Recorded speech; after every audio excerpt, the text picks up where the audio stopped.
Well, good rising, everyone, and welcome back to Coffee Talk with me, Karen B. It is a pleasure to be here with you once again this fine Moonday morning. Happy Moonday. Let's check the phase of the moon. The moon is 3%. Oh, so it's pretty much new moon phase, almost new moon. You may or may not be able to still see it at this point. 3% is pretty small. That's pretty small. But anyway, NDB says, I just learned that coffee is for the slaves. Shut up. What does that mean?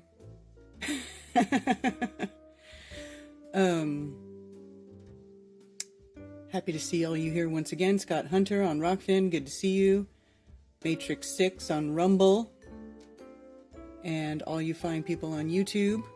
DH1977, Jenny Spark, Boston Ray Mudflood Adventures, Psyop Within a Psyop, Tony Coriolis, Zulu1, Aisling717, Billing Tano, Alpine Endeavor, Stationary Pizza, Plain and Simple, 7 Minutes to Freedom, Mojo Shop, NDB, Chicago Artist, Jason Talbot. Good to see you all here. Liz the Iron Maiden. Good afternoon, Coffee Talkers, yes. It's good to see you all here.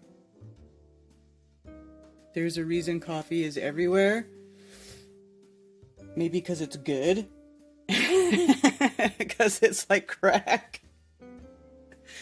Yeah, I know. You know what? I have considered over, the last couple of years weaning myself off of coffee, but then I stop drinking coffee and I get that coffee headache and I'm like, give me coffee.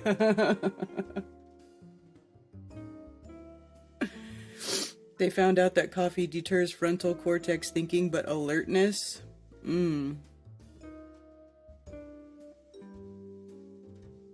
I also heard too before that if you drink 6 cups or more of coffee per day, you greatly increase your chances of getting Alzheimer's in your old age and dementia. That was the thing that really made me think, well, maybe I should stop drinking coffee. Of course, I'm still drinking it like a fucking moron. I don't know. I may try to get off coffee again sooner here or later, but Hey, Lord Racer, good to see you. Nope. You said, first comment says, what happened to Flynn? Who is Flynn? I don't know who that is. So I don't know what that's all about. 6 cups is a lot. Yeah. Well, that's pretty much like what I drink. Because I drink these out of these big mugs. And this is like 2 cups of coffee here. I mean, or at least 1 3/4. It's definitely more than 1 cup. It's definitely more than 1. 2 is your limit. Yeah. I started drinking like 2 of these, but still that's more than actually like 2 cups of coffee. That's more than 2 cups. That's like 3 or 4. Herbal tea time. It just doesn't roll off the tongue. Took months to get past caffeine headaches.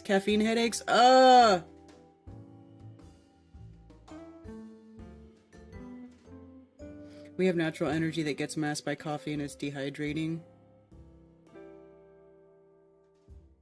12 cup minimum daily, then there's night coffee. Yeah. I know. I have tried those like high caffeine teas too. Maybe I can try moving to that, like the tea that has that punch. Because tea has caffeine, it just doesn't have that same punch. Plus then what am I going to put my Shilajit in? Shilajit tastes like fucking dirt. And coffee, I put it in the coffee and it like disappears into the coffee. I don't even taste it. But have you tried taking like straight Shilajit? It tastes like awful, like it's literally like licking the dirt off your shoe is what it tastes like. Grinding coffee now.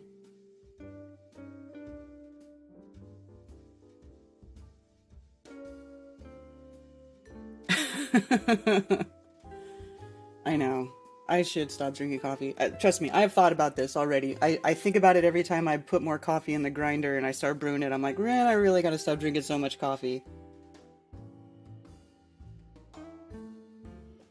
As I drink my coffee.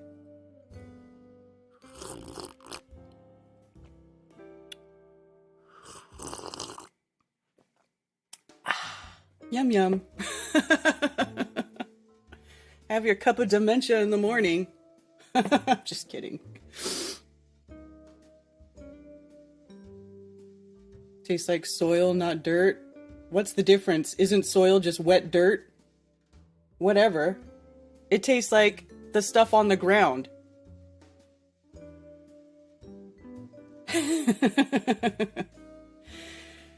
Anyway, this is a call-in show. It's 888-222-2480 if anybody wants to call in. I know it's early and we just started, so you don't have to call yet. If it's still too early for you, you can drink more of your dementia juice. If you really want to get, perked up for talking. Coffee is a health bean. Don't worry about it.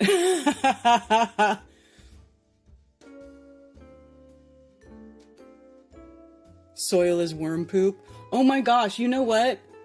Zach, side note, I was out this weekend, because it's like the Saturday and Sunday, Ted's home, and so I like to spend all time with Ted, and we do a lot of, stuff in the garden and whatnot, stuff around the house. I was pulling, those weeds that are all over my yard that I'm like, I have like this vendetta against, and I've got piles of them that I've pulled out like all over the place. They're everywhere. They have replaced what was a lawn. Long story of why that all happened, but anyway. So I have these weeds that just don't stop.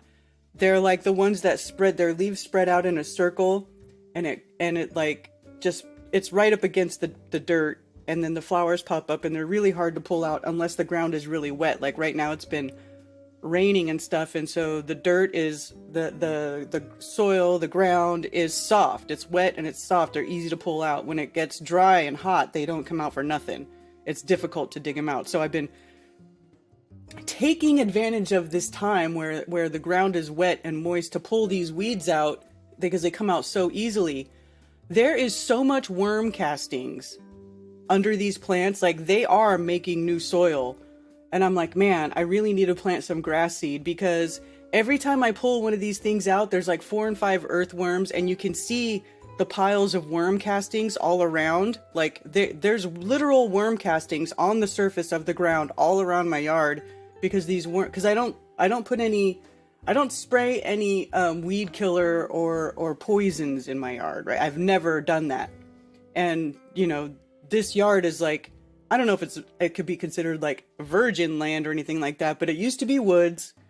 The big bulldozer came, cleared out the property so we could build the house and have a yard. And I've lived here since that, and I've never ever put poison on the yard, right? I never did that. But maybe because of that, I've got a harder time where I'm fighting like pests and like these invasive species of plants and stuff. But there's literally piles of worm castings all over the surface of my ground where I'm pulling, where these weeds are. And you can't see it because the leaves of the weed are covering the ground. It's crazy. And I was telling Ted, because you could like literally scoop up piles of worm castings. And what worm castings look like, if you've like looked at I swear I could start an earthworm farm with these worm castings, with these worms. Like, it's insane. But if you've ever looked at like earthworm farms, you can literally scoop up these worm castings, and it looks like little balls of dirt, and it's literally the worms are making dirt. That shit is all over my yard. And so I'm like desperately trying to pull these weeds out, and I bought grass seed. I don't know if it's going to be possible to do it, but it's amazing. Yeah, there's always tons of worms in my yard. The only thing I spray for is directly up against my house. I spray like all around the perimeter of my house, because you have to protect your house. If you don't protect your house, these creatures will destroy your actual house. So I spray around the house and under the house and like do all that, but I have been very good about not spraying poison out in the greater yard area. And so I've got tons of worms. Yeah, that stuff is gold. So they're literally making a new layer of topsoil. It's actually kind of cool to see and think about that they're just doing their job, you know? Um, but it's fascinating to me. Your poor dog's getting attacked by the fleas. Yeah, you know, I hate using all that stuff, but I had to use some of that, like, that topical stuff you put on your dogs to keep the fleas and ticks away. You know, there's sometimes it's just, if that works, I don't know why. Sometimes in certain areas they'll get a bloom. I think Zach and I have talked about this, where they get more fleas. Like, I stopped giving my dog that horrible pill. What is that? Trifexis or whatever. I stopped giving that to him. And it took a couple of years before I even saw one flea on him. And then that year it was like they were like everywhere. They were really hard to get rid of. It was like that year. And then the next year it wasn't as bad. It's really weird. So, you know, but sometimes these pests can be very invasive and sometimes you got to do what you got to do. But I really try to minimize using stuff like that. I hate using stuff like that. Poison ivy everywhere. You gotta pull it out. You know, one time I in my other house, I had poison ivy all over the backyard. I pulled that shit out. And I had read on how to do it. Like, they were like, somebody would say, get a ton of those grocery store plastic bags, and then with your hands in the bags, pull out a bunch of weeds. And then when you need to change the bags, just throw them away, put it all in the garbage, and then get new bags. Right? So I did that. I used this was years ago. It was probably like 10 years ago. I used those plastic garbage bags, and I was just ripping poison ivy out of the backyard of the other house across the street. And, you know, at the end of the day, I washed my hand, or at the end of it, I washed my hands and stuff. And I was like, nothing on my hands. Like, that shit actually worked. Well, the next day I had it all over my chest. Because what happened is I had pulled it and it went through my shirt and like got on my shirt and onto my chest, and like the whole front of me was covered in poison ivy. And at the time I was breastfeeding. So anything that you can do, you know, to combat any of that stuff, it's all don't take if you're breastfeeding. Like, everything says don't take if you're breastfeeding, right? So I didn't take anything. I just suffered through it. My body overcame it and went away. I never got it again.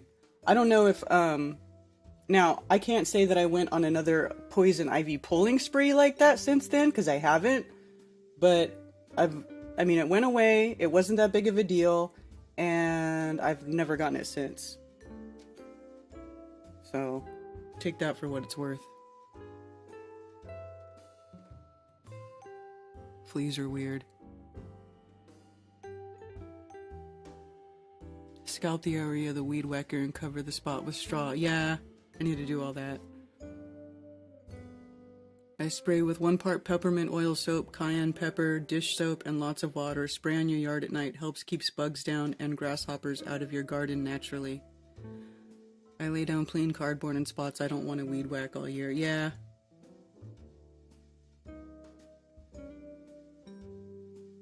Vinegar and Epsom salts will make a spot too acidic for a year for weeds to grow there. Organic weed spray. Oh yeah, that's a good idea. But nothing will grow there, right? Won't that make it so nothing will grow there, or what?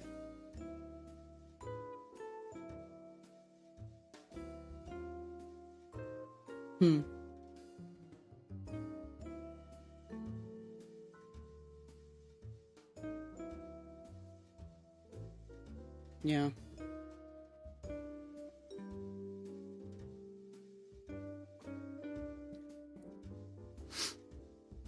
So anyway, today I wanted to talk about pareidolia in minerals a little bit, because I shared a picture on Facebook of some halite opal and pink opal, which looked like a slab of bacon. And everybody was like, bacon!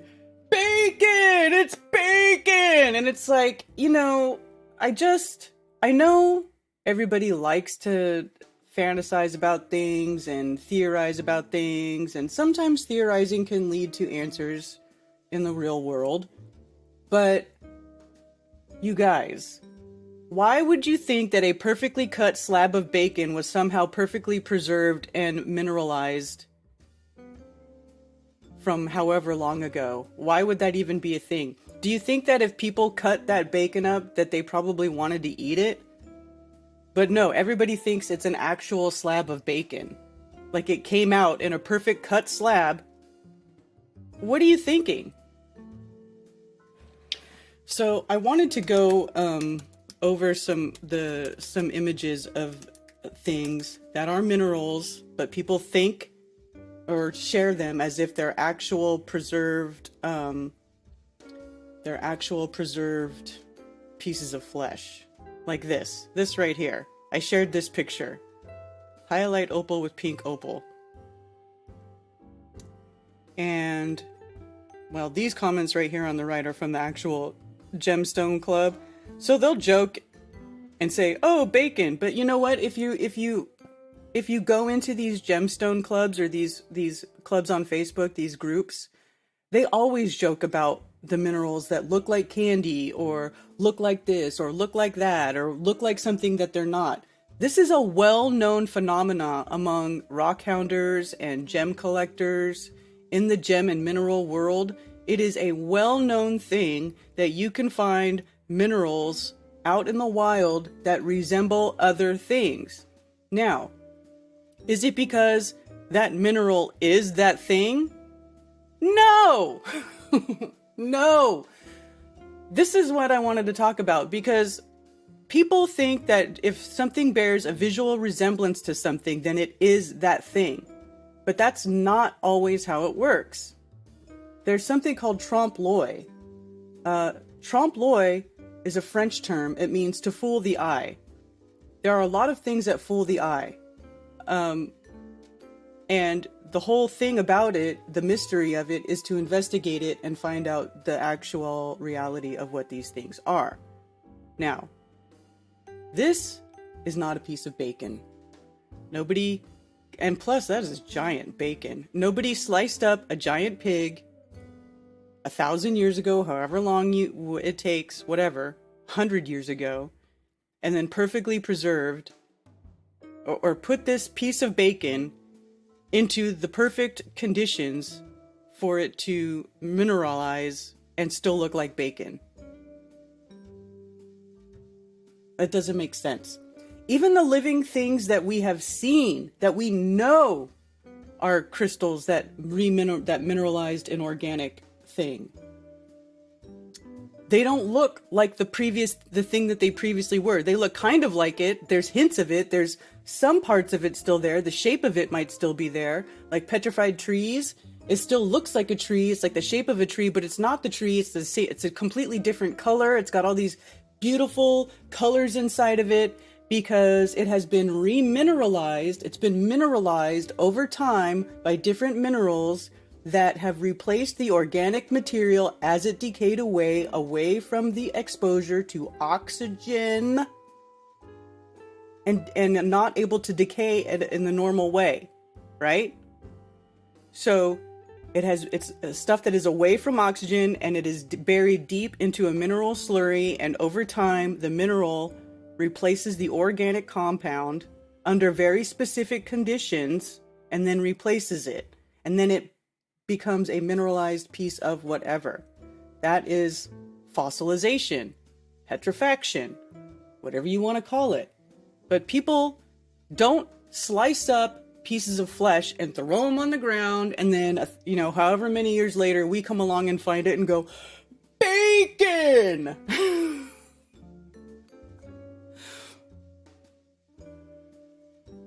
Looks like a melted building. Aged bacon. Melted pig earth, right? I mean, I just wonder if people who say, and then I saw people sharing the post and they were like, oh yes, the rocks were alive. You guys, come on. Come on. I mean, do you guys ever, I have to wonder if these people even go past that surface level thought. looks like bacon is bacon. Rock alive. Oh, like, does anybody ever go any further with that thought? Do you ever go any deeper with that thought? Or do you ever consider what the conditions would have to be for something like that to happen? Ever? Does anybody think about that? No, they act like fucking Medusa was running around and was like zapping shit into stone. Bacon! They're gonna find that 100 years later and know everything's a lie. Like, it is just so ridiculous. It's so ridiculous. And it just shows me that people don't know anything about this realm. You know, I've spent the last however many years, ever since, you know, like the last 4 or 5 years, I've been spent studying and thinking about and looking at minerals, going to mines, actually digging in the dirt to find these minerals in the dirt. You know, I've gone to numerous gem shows. This is just something that has been like a quiet background passion for me to learn about the mineral world, because the mineral world is so hidden from view. It's so hidden from view. It's literally the foundation of most things and how this realm works, and it is mostly hidden from view because these things, these beautiful things right here, they're under the ground. You have to dig into the ground. You have to get muddy. You have to get dirty. You have to sweat. You have to spend hours probably digging through dirt and finding nothing before you find something like this. I mean, that's why it's not so easy. Sometimes you need equipment. You have to know the geology of the area to locate veins and know that certain types of dirt are prone to leading to quartz veins or whatever type of mineral it is that you're looking for. Like, this is, it's a billion-dollar business. I don't even know what the mineral, I mean, it's everything. It's in electronics. It's in jewelry. Electronics is the main thing, right? So it just shows me that people have no idea about the mineral world. They all think that I mean, it's like, we have to wonder, like, what are you people thinking? Do you think that the earth, you know, back 1,000 years ago or however long ago was there was nothing, there were no hills, there were no mountains, there was nothing until a bunch of giants came and like died and then got petrified, and now that's the world we live in? Does anybody even think these thoughts through logically? Or do you just keep trying to make more excuses to create a sort of confirmation bias for your preconceived fantasy ideas so you can make more videos and get more clicks? That's what I want to know. You know, waffle with that bacon? That's not how rocks are alive. Exactly, Cammy. The rocks were not once organic beings who passed out and then got magically preserved, and now that's what we're looking at. That's not it. Minerals the rocks are alive, but it's a completely different type of life form than an organic life form, a carbon-based life form. You want to talk about silica-based life form? That's crystals. That's crystals. Crystals grow, they break, and then they reform themselves. You can break these crystals down to their smallest components and put them back into the correct conditions, and they will literally reform and regrow a new crystal like nothing ever happened. That's like, to me, they're immortal. And I know people will say, oh, that sounds silly, blah, blah, blah. But that's literally when I was out in the woods looking at rocks and crystals and contemplating nature and how this place works and what the role of minerals and rocks are in this world. They told me, or at least it popped into my head, I heard, we're immortal. Okay, and I know that sounds silly, sounds ridiculous, but that's what popped into my head. We are immortal, because they are. They were here first. They were the first life forms. In the beginning, there was a formless deep, right? A formless deep, and the spirit of the Elohim was across the face of the deep. The formless deep, which is a super saturated mineral slurry, which is what all crystals come from. Well, not all. Well, certain types of slurries. They could be a hot slurry, it could be a cold slurry, it could be different temperatures, different pressures, produce different types of minerals, but that's how they are. They are the first life forms. They are the life forms that provide the foundation for all other life forms to exist upon and live their relatively short lives in comparison to the life of a crystal, which could be hundreds or thousands of years. And the other part, you know, why do these crystals form things that look like other things in nature? Well, that answer is quite simple. It is because they are all of the same creator. It's all of the same creation. It's all driven by the same force, which is, you know, whatever that the electric magnetic force or whatever that drives all things in this realm, right? That everything follows the golden ratio. The golden ratio is in all minerals and crystals. They all have a pre-ordered lattice system. It's like they were meant to be that way. They have this thing inside of them that they know what to do, right? Petrifying swine fillets only work on a globe. Building materials, manufacturing, it's in everything. Exactly. The minerals is exactly how we're able to do like almost everything that we do, right? Everything. My desk, my computer screen, my face wipes, you know, all of this stuff starts with the earth, with things that we get from the earth, and we break them down, we process them, we alchemize them into whatever we need as co-creators here. So to go around, and like another thing, Elephant Rock in Iceland, okay? This one really gets me. I've seen this going around again, people sharing this as if it's an actual elephant petrified into a rock in the middle of the ocean. Now, let me ask you a question. Why do you only always see this view of the rock? Where's the rest of it? Where's the rest of the elephant? It's literally just a suggestion, this shape here. I mean, it kind of resembles an elephant. That's called pareidolia. That's where we as humans recognize organic shapes in the landscape, in the features. Why? Because you're programmed to try to recognize other living creatures. And if you see something that is similar to a living creature, you're like, oh, that looks like such and such. Yeah, but it's not. It's basalt rock. Look at the rest of the picture. Does the rest of it look like elephant too, or does it just look like rock? It's like just this one little section, because of this little divot, this little eye divot, which I don't even think that's in the correct spot for an elephant. Elephants' eyes are pretty spread far apart. Let's see.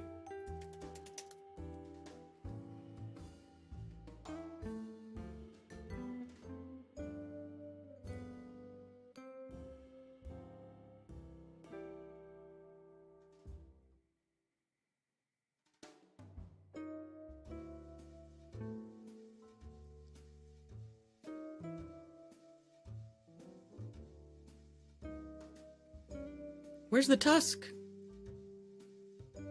Boy, the eye of this elephant is not sunk in as much as that one, is it though? Or is it supposed to be a woolly mammoth? Anyway, so I found some videos that show the other side of that rock.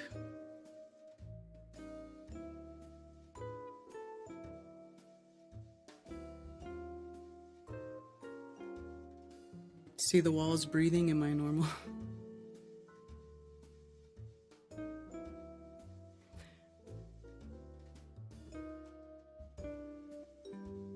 So look at this.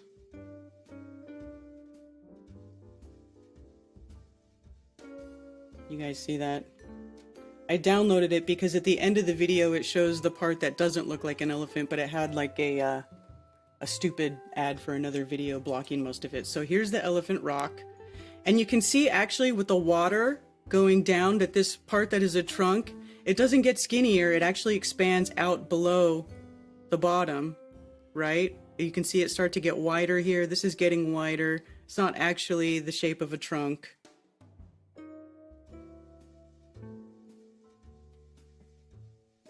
Hey, shout out to Lord Racer, member for 11 months. Whoop, whoop. So then we got some pictures here. Okay. Here's another picture. Just, you know, it's all from the same angle. So what does it look like on the other side? It looks like that. There's no eyeball on the other side. There's just more basalt rock. This is just a wild basalt formation. And you have to realize that when everything in this, Whitsitt did a really great talk at Flatoberfalls called, it was about the conjugate geometry of a toroid and how the vortex is everywhere. And this vortex follows that golden ratio. So when things are forming, when things are flowing or in a flow state, you're going to get that vortex. You're going to get that same energy, that same ratio is going to express itself naturally. Because all things in this realm express that golden ratio naturally. Things that happen. Watch a tornado when it spins, or a hurricane, or any of these things. You're always going to find, look at how things grow, you know. Everything is going to be expressing that golden ratio, that 1 to 1.618, you know, that unevenly divided, that signature of the creator and the creation. It's all going to be expressed in movement, okay? Sometimes it gets frozen in time, like with these basalt columns or other rocks, right, that start out molten, or they start out wet or sedimentary, and they harden and solidify over time, creating these bonds, holding in perfect time the view of that geometry, of that vortex, of that golden ratio for everybody to see. This is why I say that the creator is self-evident by witness of the creation. If you learn to recognize what you're seeing when you look out into the world, those little subtle hints of the creator saying, yes, I made this. This is of my creation. Look at it. It has the same geometry. It has the same flow. It follows the same physics as everything else in this realm, right? That's what it is. And so when I feel like, for me personally, when I see people going and pointing to all these geological formations and calling them something else or making claims about them without first recognizing that whole thing that I just said about creation and the golden ratio and how things form and how they all, like every animal has the golden ratio, every plant has the golden ratio. Why do you think the fucking rocks would be any different? Why would the rocks be any different? If everything expresses the golden ratio and follows these same energetic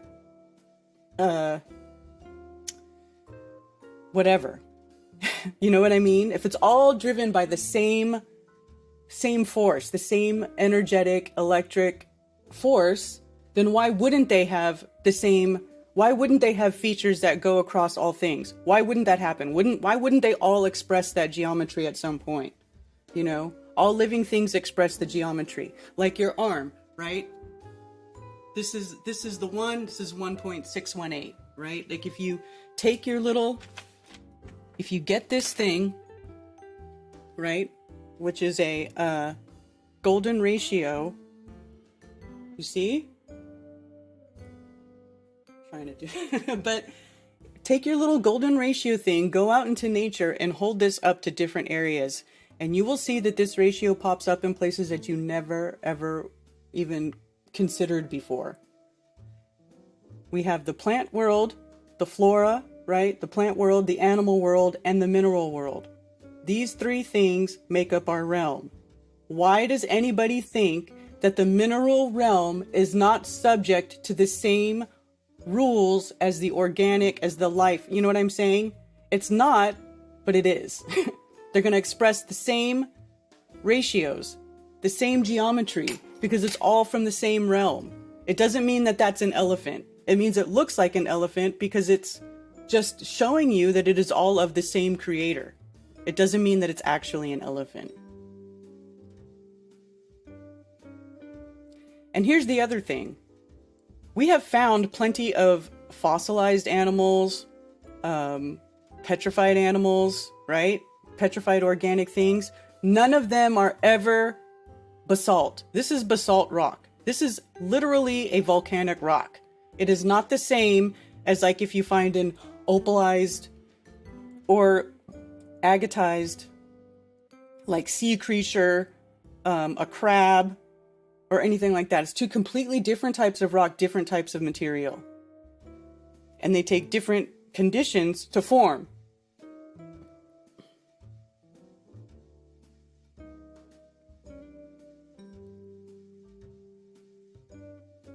Looks like a dinosaur bit off the backside.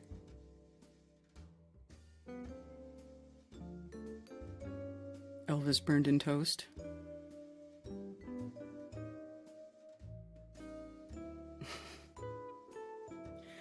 So anyway, I would just like for people to consider the reality of the mineral world and how the mineral world works before we go around and start making all these crazy claims like all mountains are petrified trees or tree stumps that God knows who cut down and with what.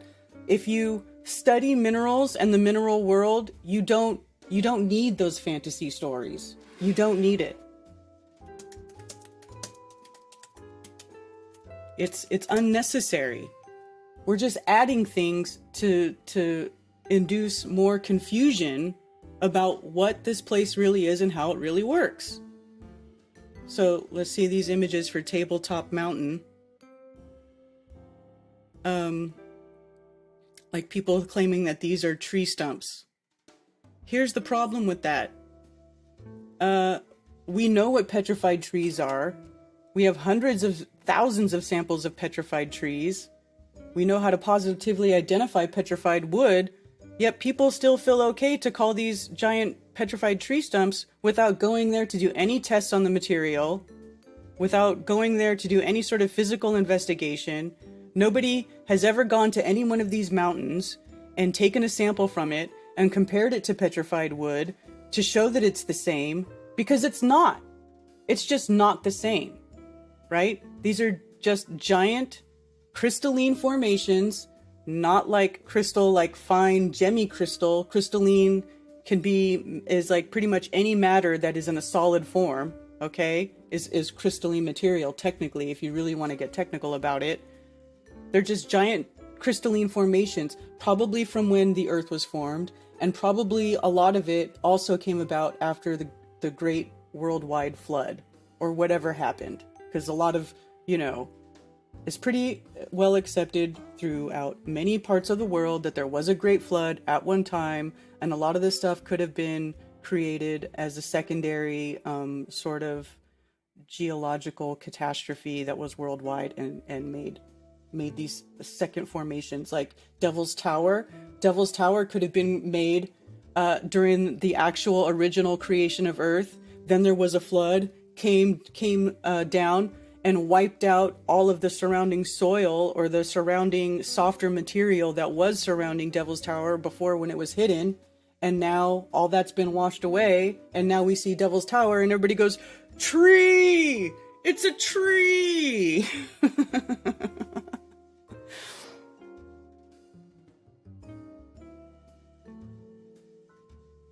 Petrified wood comes from the moon, right?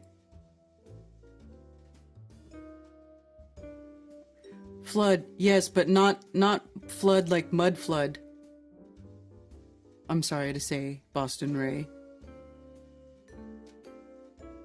And the mud flood stuff, I actually have a theory about most of an explanation for a lot of the mud flood stuff that's actually very plausible. And I haven't seen anybody come up with a good argument against it. But of course, probably most people just don't even know what I say because nobody cares, because I don't go along with the fantasy stories. So they probably don't like listening to me or care what I have to say at all.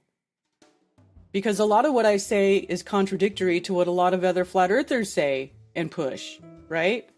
Because they want to go along with all these fantasy stories, and they're like, oh, this is that, and this is that, and there's a, oh yeah, there's a big flood, blah, blah, blah, whatever they say. I can't even listen to it, because to me it's all fantasy, it's all distraction. It's all just people trying to get clickbait, you know? And so they get mad at me. They don't like that I say this stuff because it dispels a lot of what they say, you know? Because I just don't see what they see. I see the earth for what it is, the creation for what it is. And I can see that these are just giant remnants of the world coming into formation. You know, we have to have something. We have to have some sort of terrain. We have to have some sort of we have to have, you know, this beautiful, I think it's great. The beautiful environment that we've been given by the Creator to go and explore and look at and be in awe of and take pictures of and, you know, just appreciate. To me, it's beautiful.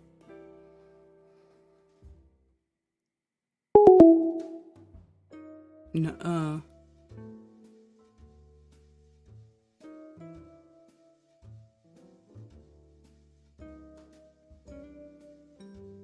They say it's undeniable just watching the video. Yeah, I had a lot of people, like I made that video that said no giant trees in the book of Enoch or in scripture in the Bible. People got so mad. She's denying visual evidence. No. Listen, when it comes to minerals, you can't just go off visual evidence. Look at diamonds in cubic zirconia. Okay? Remember that whole thing when cubic zirconia was being brought out to be the cheap diamond replacement where you could get a big old fat ring that looked like a diamond ring, but it's not a diamond, it's cubic zirconia? That right there tells you. You can't just go off visual references. Just because you look at one thing and it looks like something else, you have to go beyond that. Now you have to go beyond that and you have to do the physical test to verify what you think you see. But people they just look at stuff and then that's it. They're done. Oh, it looks like a tree. It must be a tree. Hey, that looks like a tree. It must be a tree. Hey, look at that over there. It looks like a piece of bark. It must be bark. No. You have to go that next step and you have to start doing the physical investigation, because this is not like space. This is not like Venus and Mars and Jupiter and the moon. They're not just pretty lights in the sky that we can all just observe and look at and that's all we can ever do. We're talking about stuff that is right here in the same dimension as us, on the same plane, where it's within arm's reach. You can physically go to these places. You can pick up the material. You can take it to a lab. You can test it. You can run, all kinds of refractive tests on it, mineral tests, chemical tests, scratch tests. Okay, there's a bunch of different tests you can do with different rocks and minerals to find out what they are, okay? And we know this because we've been working with them for thousands of years, because it's literally the earth that we live on and we stand on and we like, literally. This is not like stuff that is way out in fantasy land that you can't prove. Okay, all this stuff is here for us. It's here for us to look at, to examine, to get to the bottom of it. But people are not doing that. People are just taking pictures and looking and then saying, oh, this looks like that. It must be this. You know those stupid bullshit heart rocks? Yeah. Well, I actually thought that was very interesting at first. Then I started thinking about it and realizing that the vortex, which is what the shape of the heart is literally everywhere. The vortex is everywhere. So to me, it makes sense that there would be lots of these little pieces of matter that over time, with the wind and the rain and the natural weather patterns, which is all driven by vortexes, roll these little pieces of material around. They then collect more material and they end up in that vortex type shape, because that is the literal conjugate geometry of the universe. So how many of those little stupid bullshit heart rocks have been cut into 4 pieces where you can actually show the inside, where there's, the different chambers, the different ventricles? Like, let's see it. Or what's inside of those heart rocks? Is it another rock? Is it a beetle? Is it a piece of a flower? It could literally be anything inside those rocks.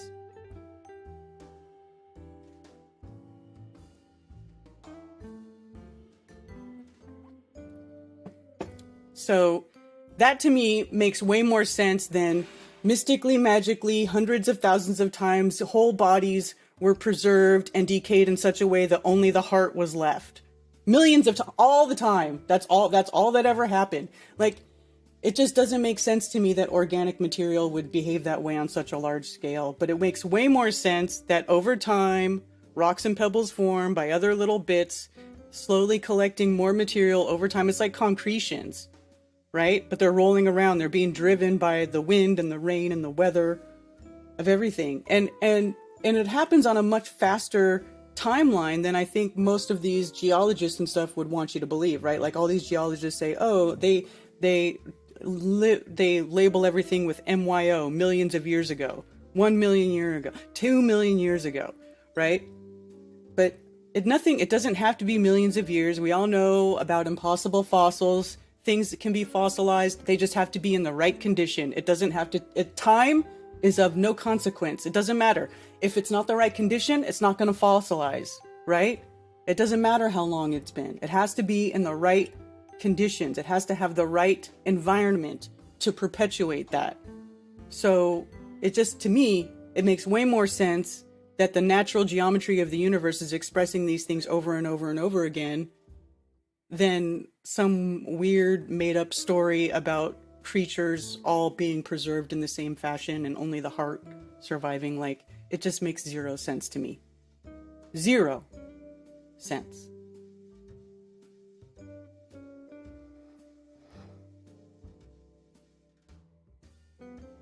I was paid very good money to identify what was called separating sophisticated synthetics. I had my own lab. Yeah, we need our own lab.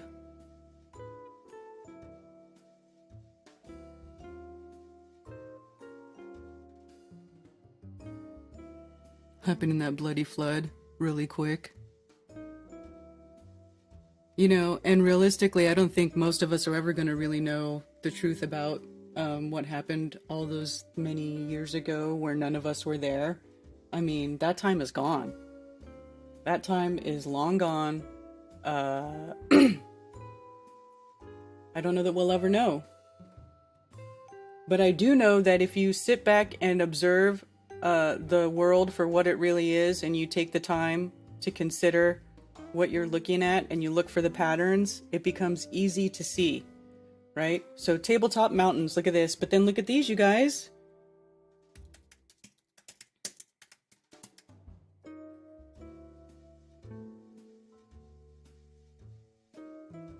Tourmaline crystals, look at that. They terminate and they grow and they terminate as a flat top on their own. Also, this is tourmaline. Also, aquamarine does it. Emerald does it. There are lots and lots of crystals that grow in these column shapes and they terminate naturally to a flat top because that's when the material is used up. So imagine way back when these mountains forming and the material condensing. And of course, you know, if this was once a sedimentary rock, it would normally just create a flat top, especially if there was a flood, right? And then this group of material, somehow this material, for whatever reason, was pushed together and was able to create a bond and start forming, start solidifying as waters receded. This makes sense, you know? Or it even makes sense that that's just the dominant lattice structure in the material, in the rock material that happens to be forming that mountain at the time. Just like with the basalt.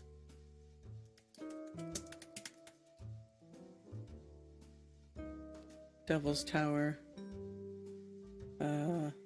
Wanted to find some pictures of when I put civil. That's not how you spell.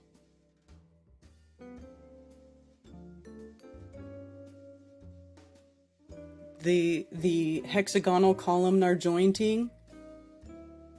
That's because these certain minerals in here are partial to that hexagonal lattice system. So when it cooled and it separate, actually that happens even too in mud. Just in mud. Dried lake bed. Let's look at dried lake bed.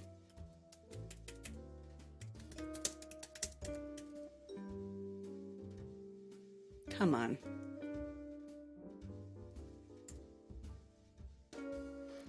So look at these images of a dried lake bed. So at one time, right, this was all wet, right? So it was muddy. It was muddy. Now, as it dries out, it hardens and contracts as the water evaporates away, and it contracts into these hexagonal shapes because nature loves hexagons.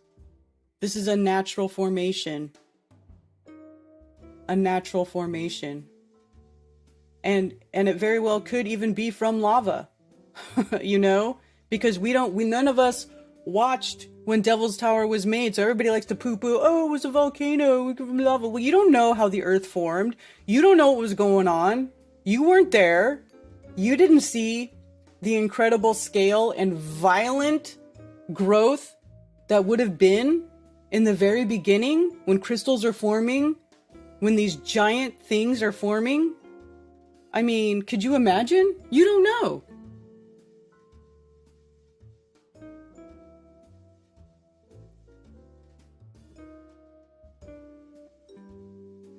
You just sent me a clip that did a good... Where did you send it?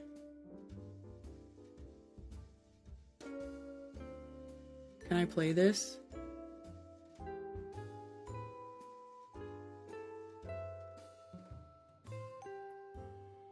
Is to be a scientist, especially a geologist. And that's because we've got the Rocky Mountains lifting up the tiramisu of Earth history right up next to us here. And as those rocks weather away and get exposed, we get information about that tapestry of time. And so Colorado's a special place to be a geologist because we have much of the last billion years of Earth history recorded and available to us right at our footsteps. Actually, and this, as silly as it sounds, that actually makes sense because the Rockies are such a huge mountain range, right? It's the tallest mountain range in our country. So it makes sense that it would be the first to form. When the creator, in the very beginning, when there was the supersaturated crystalline slurry, and then, you know, imbuing that slurry with the divine spark of the creator, whatever that is, electrifying it. Maybe it's electrifying it. I mean, again, you know, I'm not a creator. I'm not the creator. I didn't make this place. None of us did. All we can ever do is try to imagine, right, what it would be like.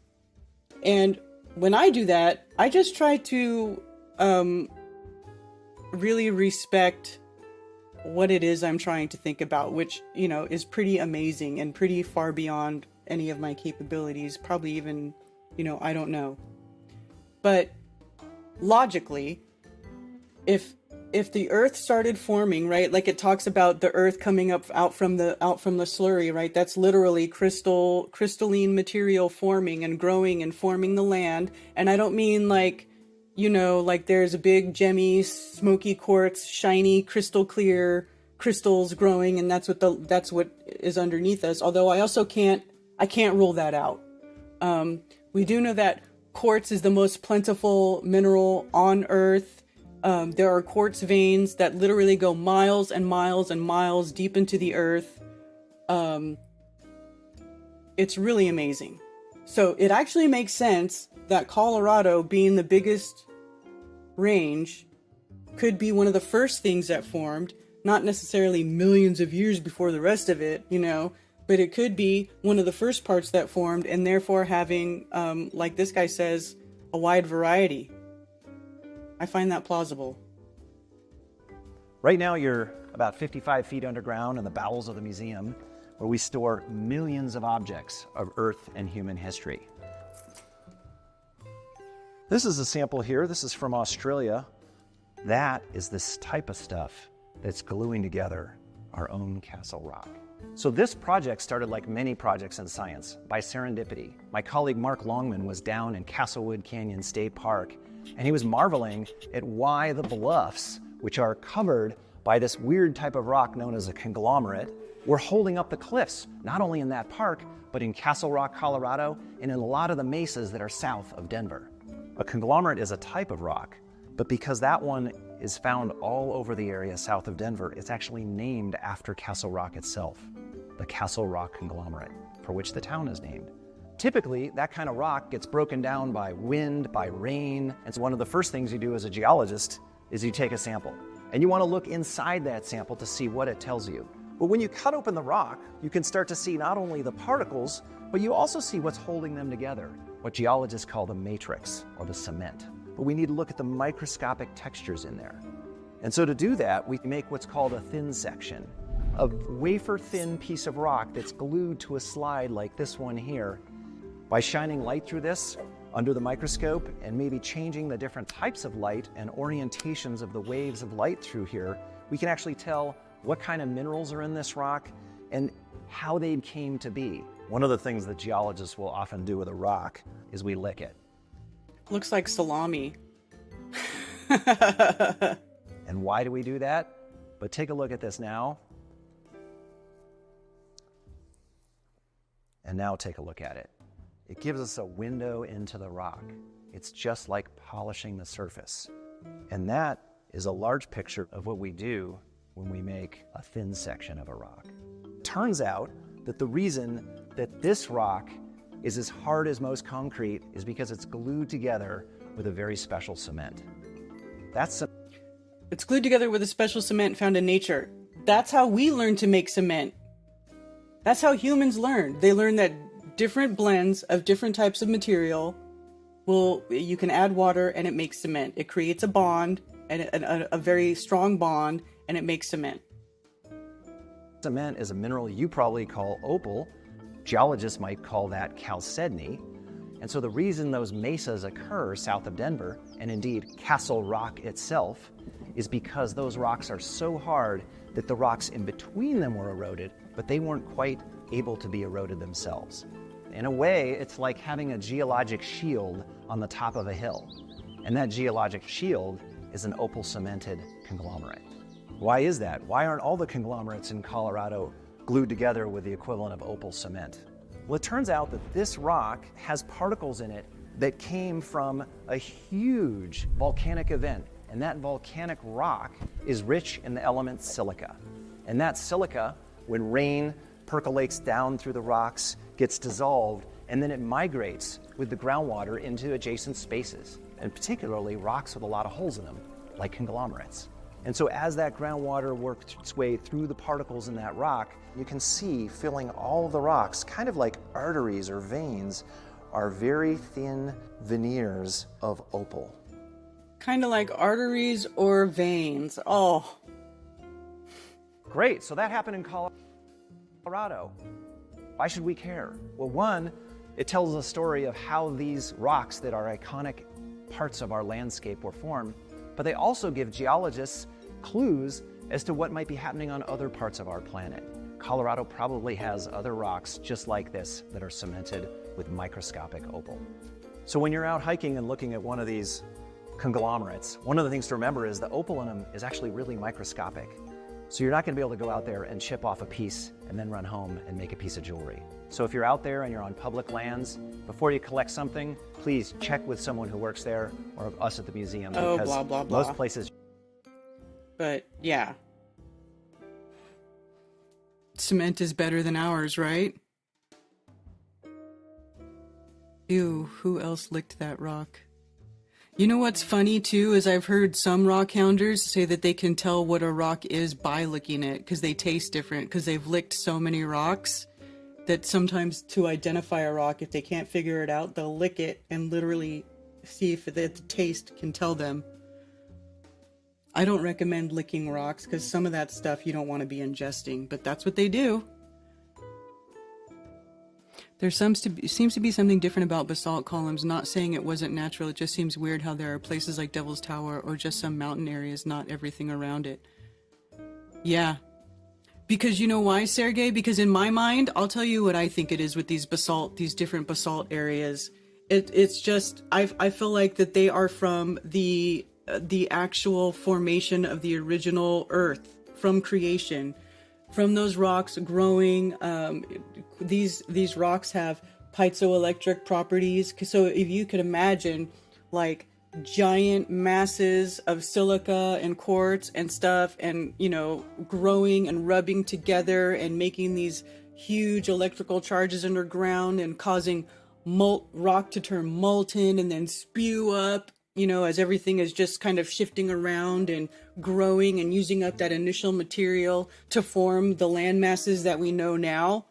It's just, I don't imagine creation to be like some like pretty thing where things just magically appear and it's like they just bubble up from under the water and it's like bloop bloop bloop bloop bloop. Here's the earth. No, I imagine like sparks and lightning and tsunamis, because we're talking about something that is like the size of the earth forming, right?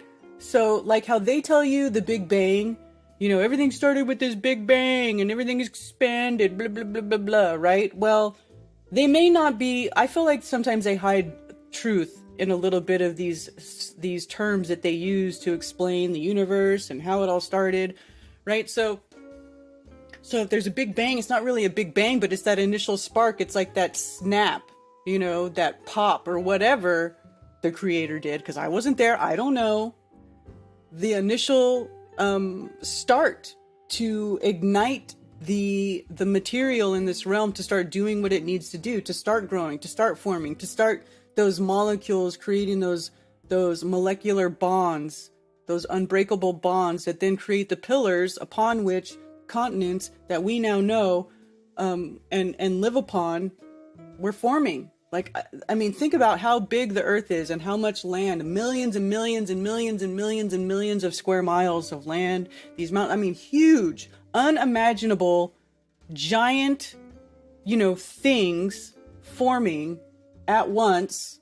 If you believe, well, the creation story says it happened today. I don't know what the actual timeline is, but, very quickly, very violently, very just crazily forming these giant formations. I just imagine like explosion, whatever, as things like grow up and then fall over or crash into each other, or things that grow and then they start splitting apart because they get too big, and then you get these big chasms. Like it could have been, that could be how the continents separated. Maybe it did start as one thing, but because of the different growth rates, they broke apart, spread apart, and created these big, pieces that broke off from each other. But because they started as one and then split apart as they were expanding, that's why those shapes are kind of look like they could go back together, but they really don't, I mean, to me, it makes sense. And then you see all these people talk about Pangea. Oh my God. And by the way, did you know that they talk about a single landmass that was before Pangea now? I think it was Glendora?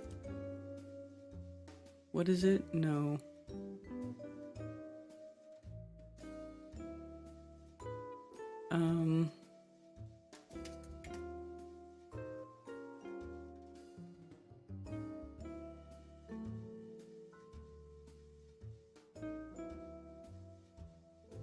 There's another one that they talk about that happened before Pangea. Allegedly. It's really silly. Gondwana, that's it. No, is that Gondwana? Is that what it is? Let me see. Yeah, prehistorical supercontinent. Have you guys heard of this? This is hilarious. This one I learned about not that long ago. It's hilarious. Say that it's supposedly before Pangea, a supercontinent, a large landmass sometimes referred to as a supercontinent. The remnants of Gondwana make up around 2/3 of today's continental area, including South America, blah, blah, blah, blah, blah. But see, they don't know that. Was formed by the accretion of several cratons, large, stable blocks of Earth's crust, beginning 800 to 650 million years ago. Whatever. See?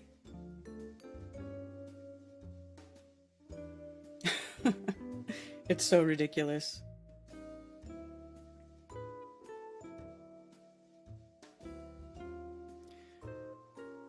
So, but now as ridiculous as all this is, there could be some truth to this, where in the beginning there was one large mass that started growing, and then as it kept growing and expanding, it broke apart. And then when the growing and the forming of the earth, of the land masses stopped, they settled where they are now.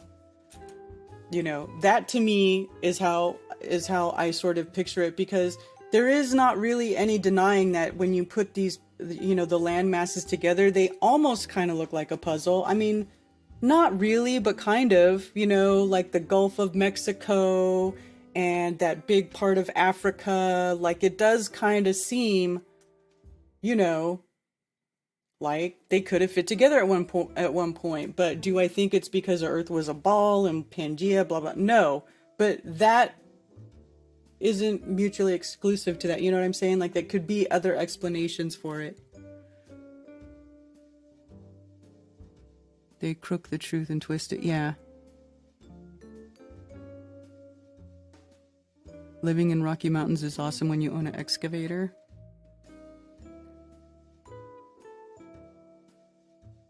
Timeline of volcanoes and Earth into the past 6,000 years. Certain areas were probably very violent and not livable. Yeah.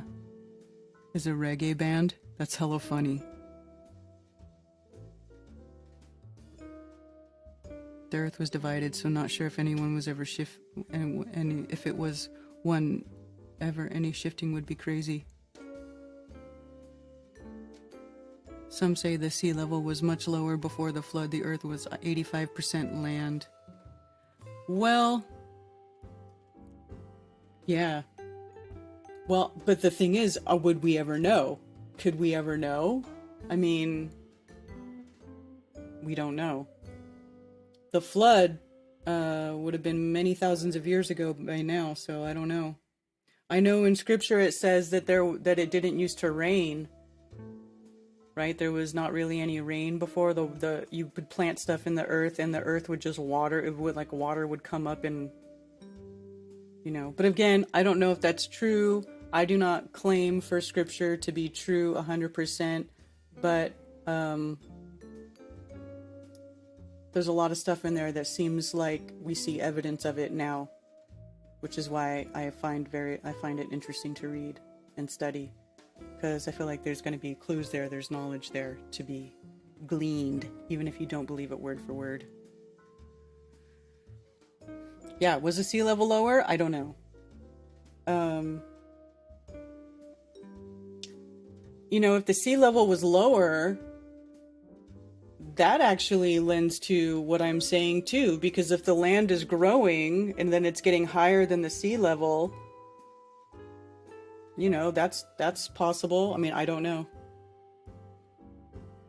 I just know that these tabletop mountains, whatever material they're made of, nobody has ever shown that to be petrified wood. Because we have petrified wood, we have a petrified forest in Arizona. You know, we've got petrified wood from many different places on the plain. We know what petrified wood is. We know how to positively identify petrified wood. So why don't any of these people who claim for all these mountains to be trees go to these mountains, collect some material, and show us how it is the same as petrified wood? And you can't give me that bullshit about, oh, it was a silica-based life form, not a carbon-based life form. Silica is quartz crystal, okay? SiO2, that's quartz. That's crystalline. So if you're going to come back to me and say, oh, it was silica based. Well, what you're telling me is that they're crystals. That's what you're telling me. And you people don't even realize it. That's what gets me. That's what gets me. Carbon is what organic life is based off of, and silica is for inorganic life. Carbon is for organic life. That's why in all of these magic juice jabs that they've been trying to get everybody, they're using something called graphene oxide, which is made from carbon, because it bonds to things. It's the thing that creates the bonds inside of living organisms. Right? So if somebody comes across and says, oh, there's silica pillars, that's a crystal. Silica pillar is literally a crystal. So can we just stop with the bullshit and just, you know, accept the realm for what it is? Please. Can we stop wasting our time on stupid fantasy stories that are just leading people down the wrong path and just causing them to use important brain power and energy on shit that doesn't even exist, isn't real? There is evidence that there are structures under the seas, ancient civilizations. Maybe. There's this one thing that I see under Japan, right? What is that called? Anyway, there's this rock formation under Japan where they're like steps, they're blocks, right? But you guys, a block is literally a platonic solid. A square is a natural shape found in nature, okay? It's a natural shape. I find rocks shaped in rectangles and squares all the time out in my creek. There's no little midget out there hammering away, carving little block stones, okay? There's no fairies out there with the little thing with the lasers making little block stones, okay? That's just a natural shape. That's just a natural shape. Like pyrite. Pyrite cubes. See these? They grow like that. They grow in the shape of a cube. A cube is a natural form for a rock to shape. For a natural shape for a rock to take, right? Cube is natural. It's a platonic solid. You guys know about the platonic solids? See these? These are natural shapes. Tetrahedron, octahedron, which is the pyramid, the four-sided pyramidal shape. This is a natural shape. So all those pyramid mountains, hey, you know what? That's a natural shape for rocks to take.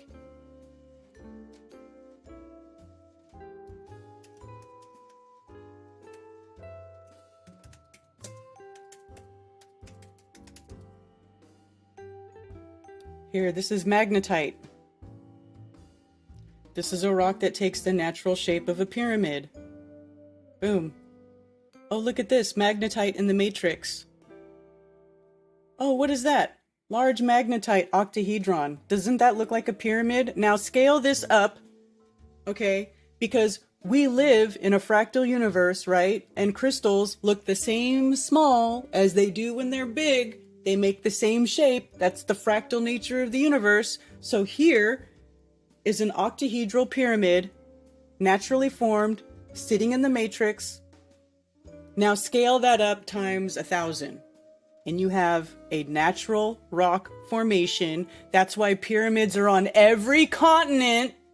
It's not because there was some alien race that lived here 1 million years ago who seeded the place with humans and they built pyramids, okay? It's because pyramids are a natural form shaped by minerals in this realm. That is a natural shape. That's why there's pyramids in Antarctica, right? Because they grew that way. That's why. It's not a mystery. I mean, look at it. And they even grow so only the top half sticks out of the matrix. I mean, it's just, to me, it's obvious. Look right here. Look at them. Look at them all. This is why we have pyramids on every continent, because that's literally the shape, a natural shape for rocks to form in. Look at this. Scale that up. Right? Scale that up. Put a little person right here, you know, little house, and you have a pyramid. Like, it's just, to me, it's obvious. And whenever people try to dismiss this stuff, or they try to make up these crazy stories about it, all of it, in my opinion, is just another excuse to deny the creator and the creation. And it's really a shame to see flat earthers do it, because they're supposedly the ones who are like, we have a creator, blah, blah, blah.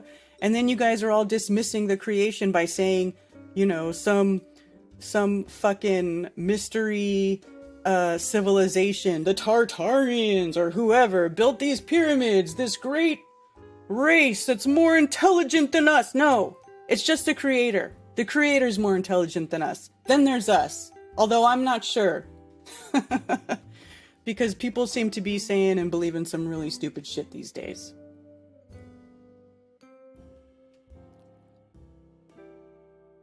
They say the Earth is 70% water, but it says it's the other way around in Enoch, so there's way more land.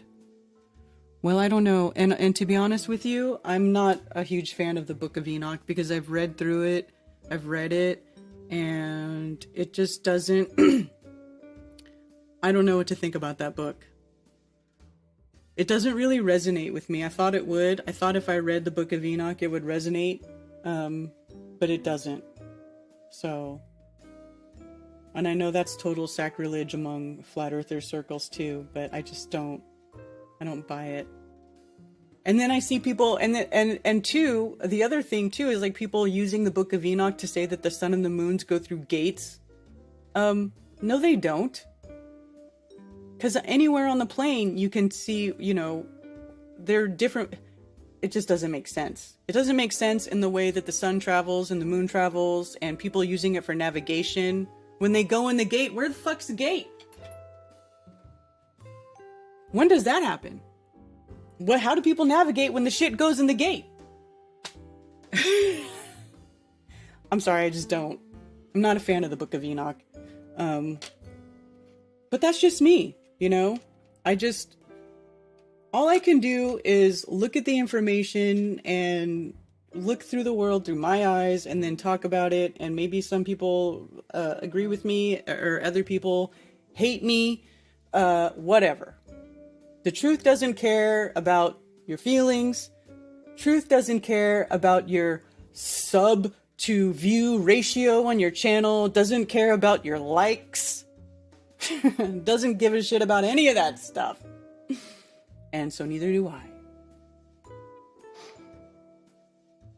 They were wiring about T-Rex again? Did you know that today is Rose 77's birthday? Oh yeah, I knew she had a birthday the same month as me, but yeah. Happy birthday, Rose. Is she here? I thought it was soon. Is it today? Or is it tomorrow? I forget what day it is. The Pac-Man Earth people. If the sky is a glass dome, where does the wind come from? Windows for the sun and moon? Well,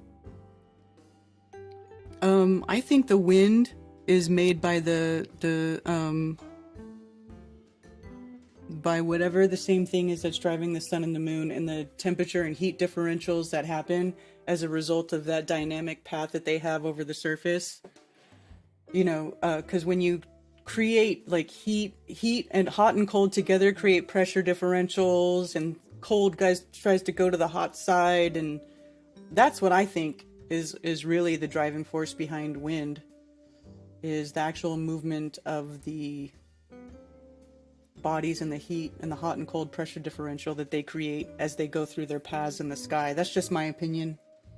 I don't really know for sure, but that's how I imagine it to work. Never heard one mention of Enoch in the 80s and 90s and 2000. Yeah.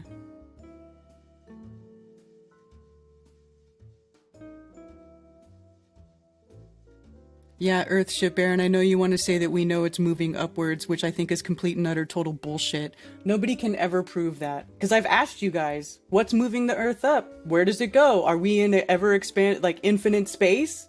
Nobody knows what's outside the realm. Nobody knows what's going on out there because nobody's been there. And I certainly don't believe Einstein, or that we're all moving upwards at 9.8 meters per second, because you're completely ignoring the whole static electrics thing and how that whole thing works and the pressure. No, I'm sorry, just no. It doesn't make any sense, any logical sense in any way that I understand the way for the realm to be working. You know, and I've been thinking about this shit for 10 years. Like, I'm not saying like I have all the answers, but I've seen too much and I've come to understand too much to think that the answer to everything is that the Earth itself is moving upwards at 9.8 seconds per meter squared or whatever into infinite space. Are we like, what, in like a fucking tube? We're just shooting upwards completely straight, like forever and ever, amen? It makes no sense.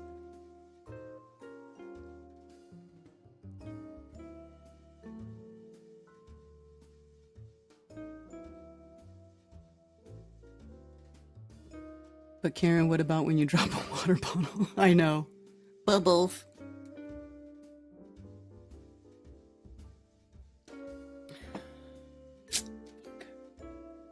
My voice thing dropped the call. I'm gonna get on the call board again.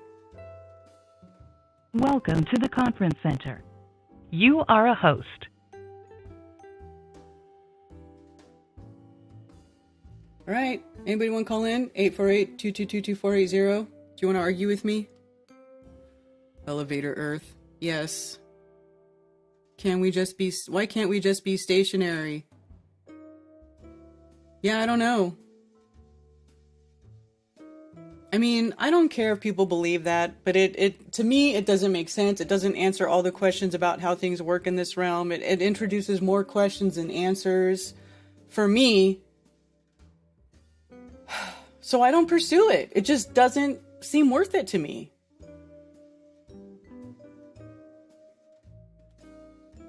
Ring Dong Dutchie.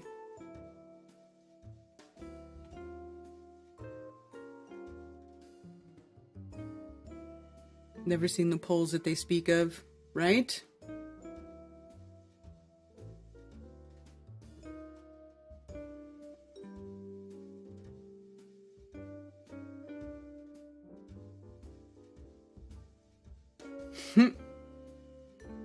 Flat and stationary, right? So anyway, that's what I think about that. I really just wish people would pay more attention or lend more, do a little bit more work on actual minerals and how the mineral world works, because it's completely different than the other two. It's different than plants, which is different than animals. Animals are different than plants. Plants are different than animals, and they're all different from minerals. Like, they're three separate worlds, right? But in cohesion, they all work together to create this symbiosis of this beautiful system that we live in. No giants needed. No fantasy stories needed. No vapor canopy needed. Which is from a globalist point of view, by the way.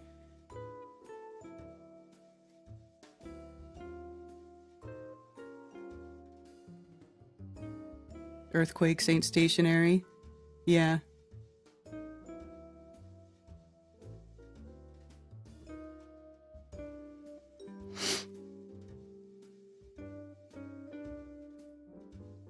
Mm-hmm.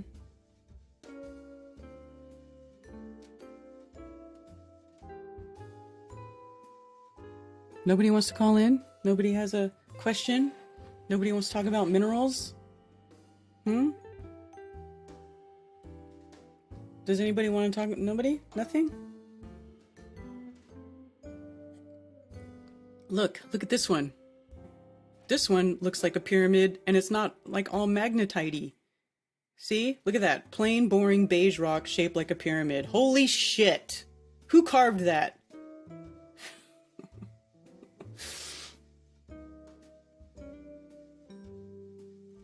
The other shape that mountains take all the time is the tetrahedron. So, like, actually it's more common than the octahedron. So here's the tetrahedron, right? Which is like the three-sided pyramid. Tetrahedron is like Mount Everest.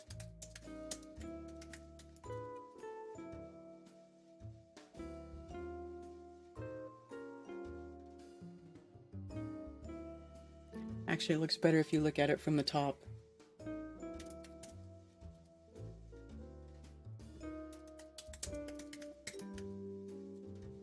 Actually, let's do that. Let's look at mountain ranges from the top point of view.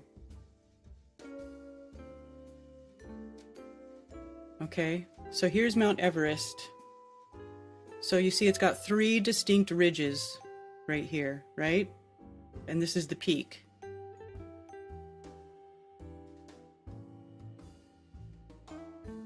And here's a tetrahedron.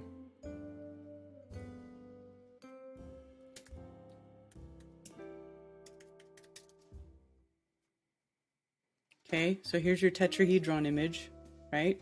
Three-sided pyramid, right? Very common shape for minerals to make. It's actually one of the strongest shapes The tetrahedron is the strongest shape. It's actually very strong. You know how they say the egg is the strongest shape in nature? Maybe for organic stuff, but for inorganic stuff, the tetrahedron is actually one of the strongest shapes because it uses the most amount of surface area to cover the least amount of volume, if that makes sense. So it's got the highest surface area to inner volume ratio, which makes it a very strong shape. So here's the shape. It's the shape that makes the Merkaba, right? Two stellated tetrahedrons together make a Merkaba. And then if you look at the top of Mount Everest, boom, 1, 2, 3. It's a giant tetrahedron. And actually most mountains do follow that range. There's a mountain range in China. Let me see if I can find it. I thought I marked it.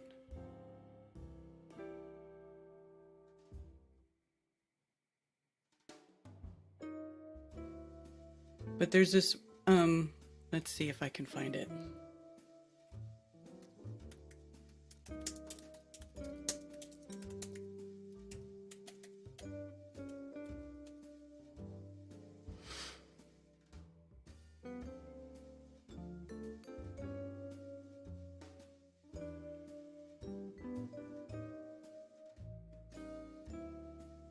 So these are, you'll find mountain shapes that are pyramidal shaped all over the place. Why? Because it is a natural shape. It's a natural shape for mountains to take. Tetrahedron, pyramidal, all of it. Natural. These are natural shapes. Look at this. Right there. Pyramid mountain. Is it because it was really a pyramid? Or is it just because that's how rocks form? And China is known for having a very high mineral. They have exquisite minerals and gems that come out of China. They've got a really special type of landscape there. But you see that?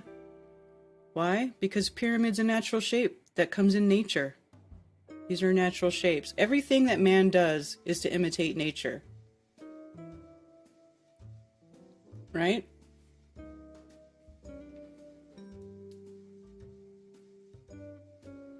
We are giants.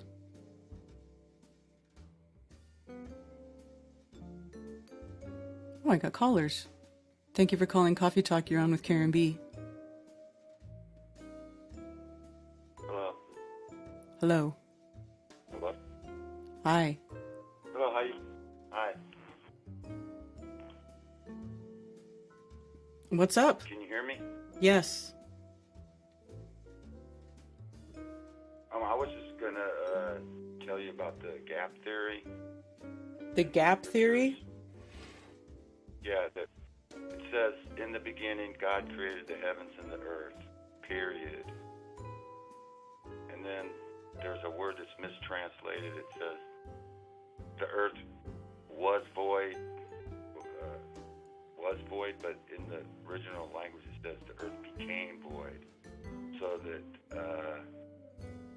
the theory is that, Satan or the fallen angels or whoever they were inhabited the earth before the creation of man, and that the 6 days was not the creation of earth but the restoration, the restoring of the earth. The Holy Spirit hovered over the ocean and restored it. It wasn't created because it says in the scriptures that Satan existed before Adam. That Satan was in the garden, he fell, and so we're thinking that. I have always thought that the earth was inhabited by angels. They fell, and so God destroyed it, destroyed it, and then created man and then restored it. So we don't really know, what it was before the fall of the angels. And then you got the flood, and then the flood, it says that there was water above and water below, that the fountains of the earth, which are the which you can still see underneath the earth. There's water coming out of the rocks. It's like steam coming out of the rocks. And so there's water below and water above. The dome cracked and let some water out. It flooded it, and so now most of the earth is now buried, covered in water where it didn't used to be. And then you have, it talks about rivers from Eden, and then there's evidence that there's rivers under the ocean that are still, and they discovered that in the 70s, that there are rivers under the ocean that make the currents, and then there's the evidence. Anyway, so I just wanted to throw that in there, if you knew about the gap theory. No, So people say that the 6,000 years old, but the Bible says that the earth was well, no. It says in the beginning God created the heaven and the earth, period. There's a period after that. It doesn't say how long ago that was. So it could, the earth could be much older than 6,000 years old. right. You know what I'm saying? Yeah. No, that's interesting. I had not heard it, heard that before. Yeah, I learned that a long time ago. The word where it says in the beginning God created heaven and earth, the earth became void. It doesn't. That's the original Greek. It says became void. Well, the not first was part, void. I don't know that was originally in Greek. I'm pretty sure the first part was originally in Hebrew. But Yeah, maybe that's what I meant was Hebrew. mhm. That's probably what I meant. I think it's translated from the Hebrew, became void, not was void, which are two time words. They both have to do with time. Was and became. They have to do with time. I just wanted to throw that in there and let you know about the gap theory. Yeah, that's interesting. And then there's evidence that we know where the Garden of Eden is because it says the rivers flow to the Garden of Eden. And then if you see these under the rivers in the sea, we know where they go. And it talks about gold, and it's the most richest gold area, and they say it's the Philippines. Under the Philippines is like the Garden of Eden, and it's basically underwater. In the Philippines, who said that? Where'd that come from? I haven't heard that before. Well, I was listening to Ben Garcia, and he had a guest on. I bought a book on it with these ancient maps, and they were looking for that, like Columbus and Marco Polo. They were all looking for the Garden of Eden because it talks about gold, and it led them to the Philippine area, but they never actually found it. They went too far northeast, these. The book, where is that book? I just bought that book. Anyway, it has some ancient maps on it. This book, I haven't read it yet, but I always buy books and hardly ever. You buy books and you don't read them? Yeah, I buy some, I just kind of skim through them. Guilty. I do that too. Or I'll buy them and then I'll just look into them when I want to know something about that subject. But better to have it and use it for reference than to not look at all. Yeah. The maps are what I wanted it for. That he's got some really good maps in it. Ancient maps. That is cool. I actually just bought a couple of books about old maps. Old maps are very interesting. They tell a different story. Ooh, 11/11. 11/11? Mm-hmm.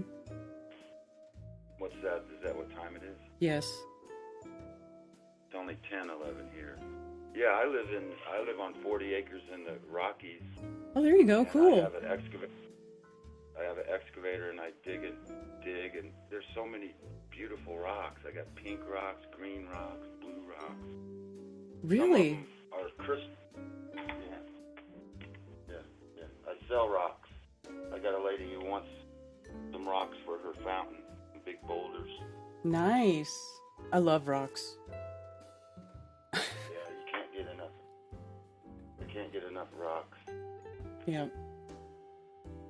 Yeah. So if you think about it, if the Earth was destroyed once before, who knows what it was like before? Yeah. Well, that's just it. We don't know.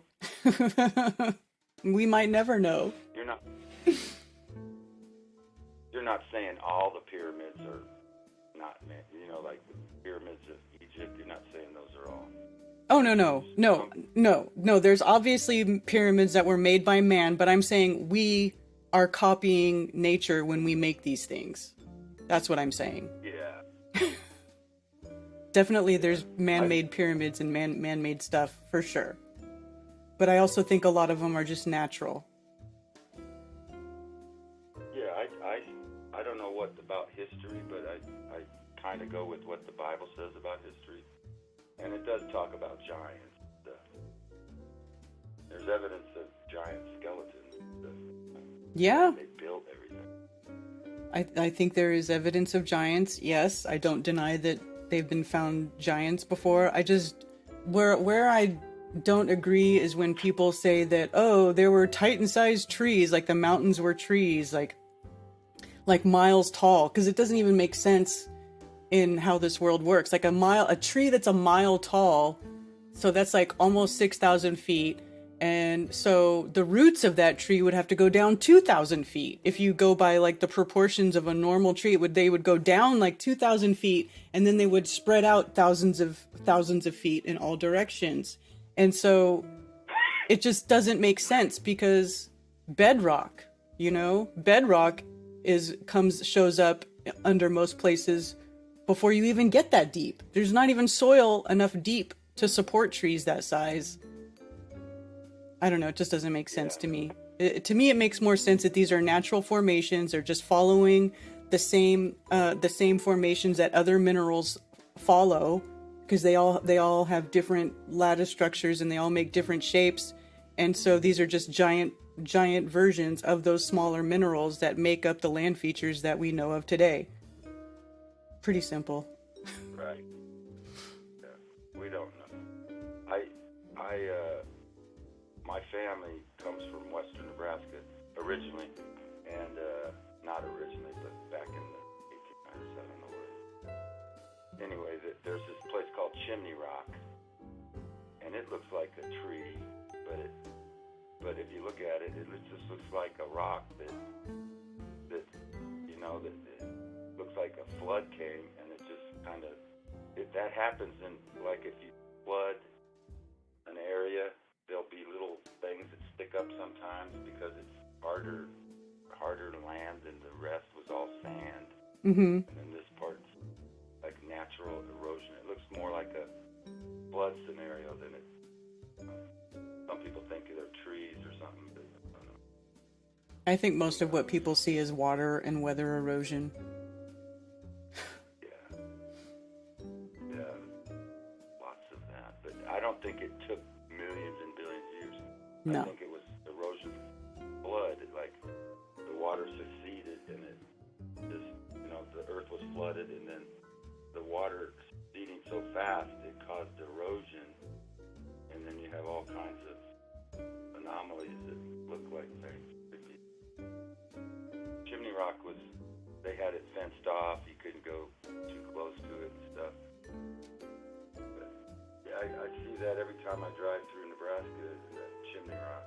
It's on the Oregon Trail, Mm-hmm.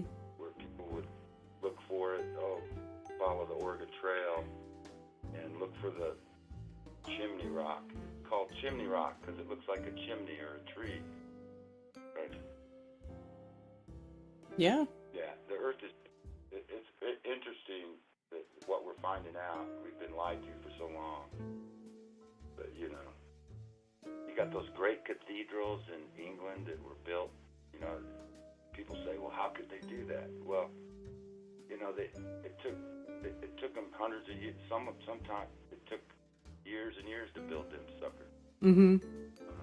Yeah, I know. People don't, and people today don't do anything. They don't have any sort of skill or talent, or they don't make things with their hands. Nobody has to build their own home or do any of that stuff anymore. Everything's made for them. And so, like, they can't even conceptualize a time when there was like a population of people that actually had these skills. Like, this was a thing that people needed back then. Like, and it was a very prestigious job to be a stonemason and work on these cathedrals. And some of these people lost their lives doing it. Like, if you really dive into it and research all that stuff, you know, and they deforested almost all of France trying to build these cathedrals because they needed to use the wood to build the scaffolding and to build the cathedrals. And it's like, people don't even think about that stuff. They're just like, oh, it was already here and we found it.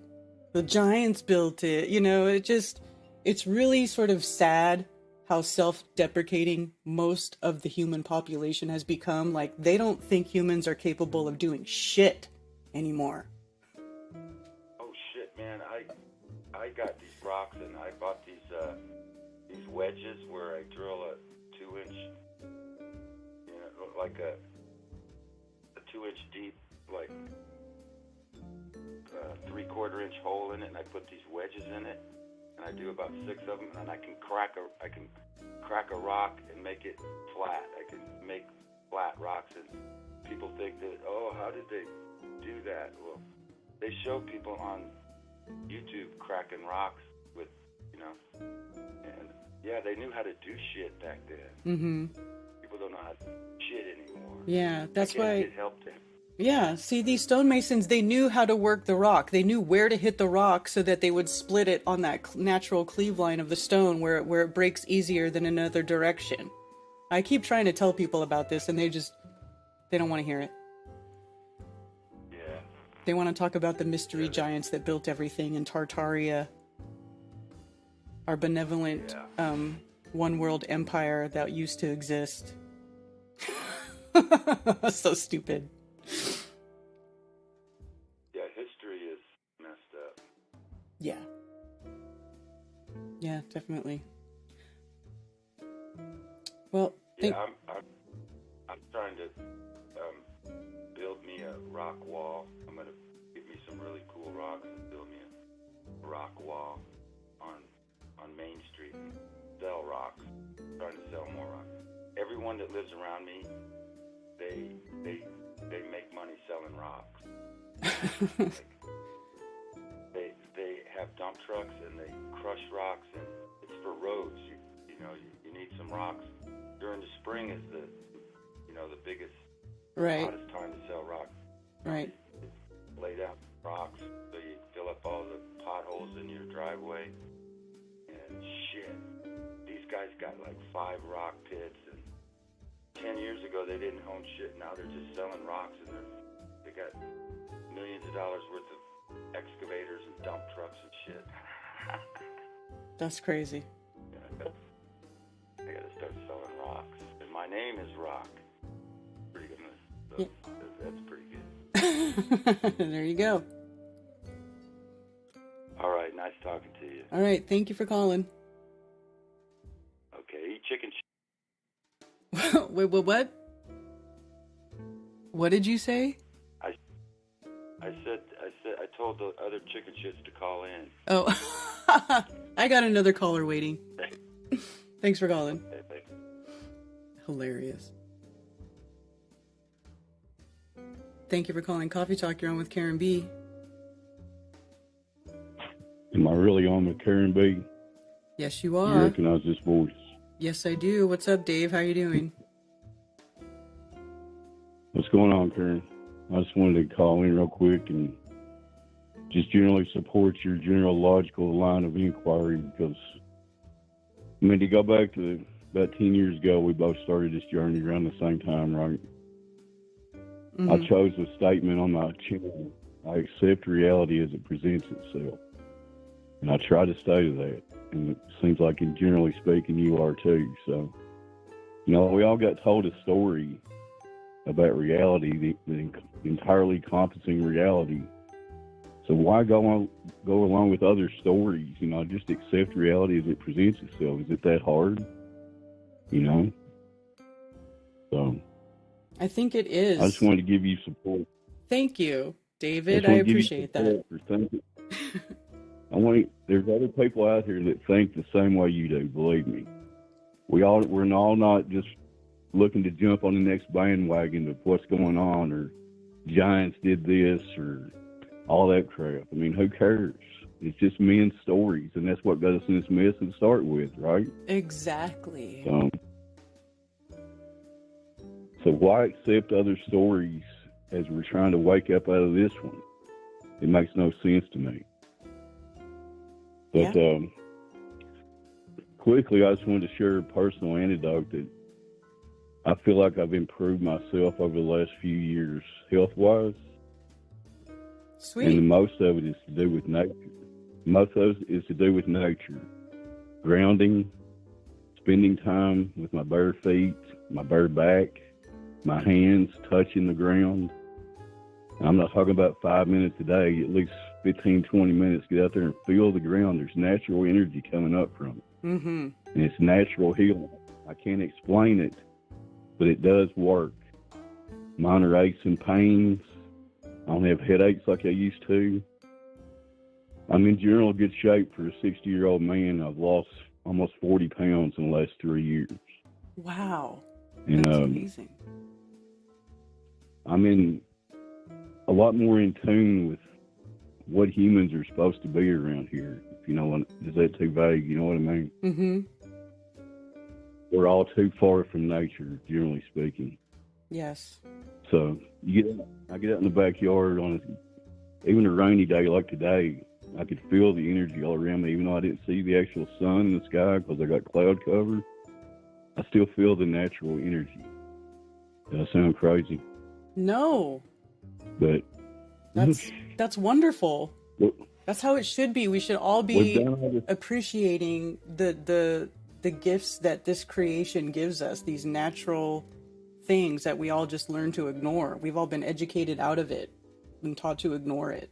Right. We're all in kind of like a plastic world where everything's technology and blah, blah, blah. And we've all lost touch with, I know it sounds simplistic, but we've lost touch with our natural roots in nature, right? Yes. So I'm going to encourage everybody to just go outside and just feel the ground, feel the energy. It's there. Hopefully I'm not crazy. I don't sound crazy, do I? No, you're not crazy. You don't sound crazy. I'm sure most of us agree with you. I do. And the other thing I generally, about this, the Earth moving up thing, it's kind of like a moot point. Like you say, we'll never be able to prove any of that stuff. And I go outside and I see motion, you know, like you talked about the divine spark. Something set all this into motion, right? Mm-hmm. So if we see the motion of the stuff in the sky, that's not just moving up. It's all moving all around us. Everything's moving different ways, right? Mm-hmm. And there's a lot of stuff we'll never figure out. But to assume that you can figure out that the Earth is moving up just because you did some math or whatever the reason is, it makes no sense to me. But that's just me. They look at bubbles. They throw bottles off the balcony and they look at the bubble, and because the bubble sits in the middle of the bottle, they think that we're moving upwards. Yeah, he claims to showing that the buoyancy and density factors vanish, but you know, right in that statement alone, you're making all kinds of assumptions about what you think's going on, even if you don't want to admit it. Mm-hmm. I mean, all you can do is look at something and see what's happening and then make your interpretation. Does that make your interpretation right? Not really. Yeah. But I just don't see how, you know, I'm too old to figure a lot of stuff out at this point, but there's a lot of things we'll never figure out, and you just have to accept that. And people don't want to be like that. They want to be like, oh, I can come to a conclusion on this. No, you can't. Anyway, that's about all I got. I just wanted to show you support for the line of thinking and logic that you use and you try to bring to this. And, You've always been one of the real ones. Anybody can support you, they need to, because you're on the right track for all of us on our journeys to try to get closer back to nature. That sounded corny, but you know what I mean. Yeah. Thanks, Dave. I appreciate that. You've been around for a long time. It's good to hear from you. Yeah. It's been quite a journey, all these people that are still so attached to the globe idea and everything. I've tried to be more compassionate with them, because we all went through the same thing. We all got taught the same bullshit. But the people that aren't willing to even open their eyes a little bit to try to accept reality as it's presented itself, there's not much we can do for them. You just kind of dust your feet and go on, right? Mm-hmm. But the people that do want to, they can see that there is a natural connection of all of us humans somehow. I don't claim to know what it is, but we all have some kind of connections. And nature works in its own mysterious ways, and all we can do is kind of go with the flow, right? And kind of accept things as they present themselves to us. I'm being redundant at this point. Good to talk to you. I just want to let you know that there is somebody out here that has been around this conversation a long time that has not jumped on the bandwagon of, I believe in the giant trees and blah, blah, blah and all that crap. I mean, it's okay for people to speculate. I'm not saying don't speculate. It's natural. Yeah. But to start telling people that there's factual information that you've gained just by thinking about something and seeing something happen, I mean, that's a bridge too far for me anyway. Yes. I'll let somebody else call in. All Good right. to talk to you, Karen. Yeah, you too. Thanks for calling. Have a good one. That's good to hear.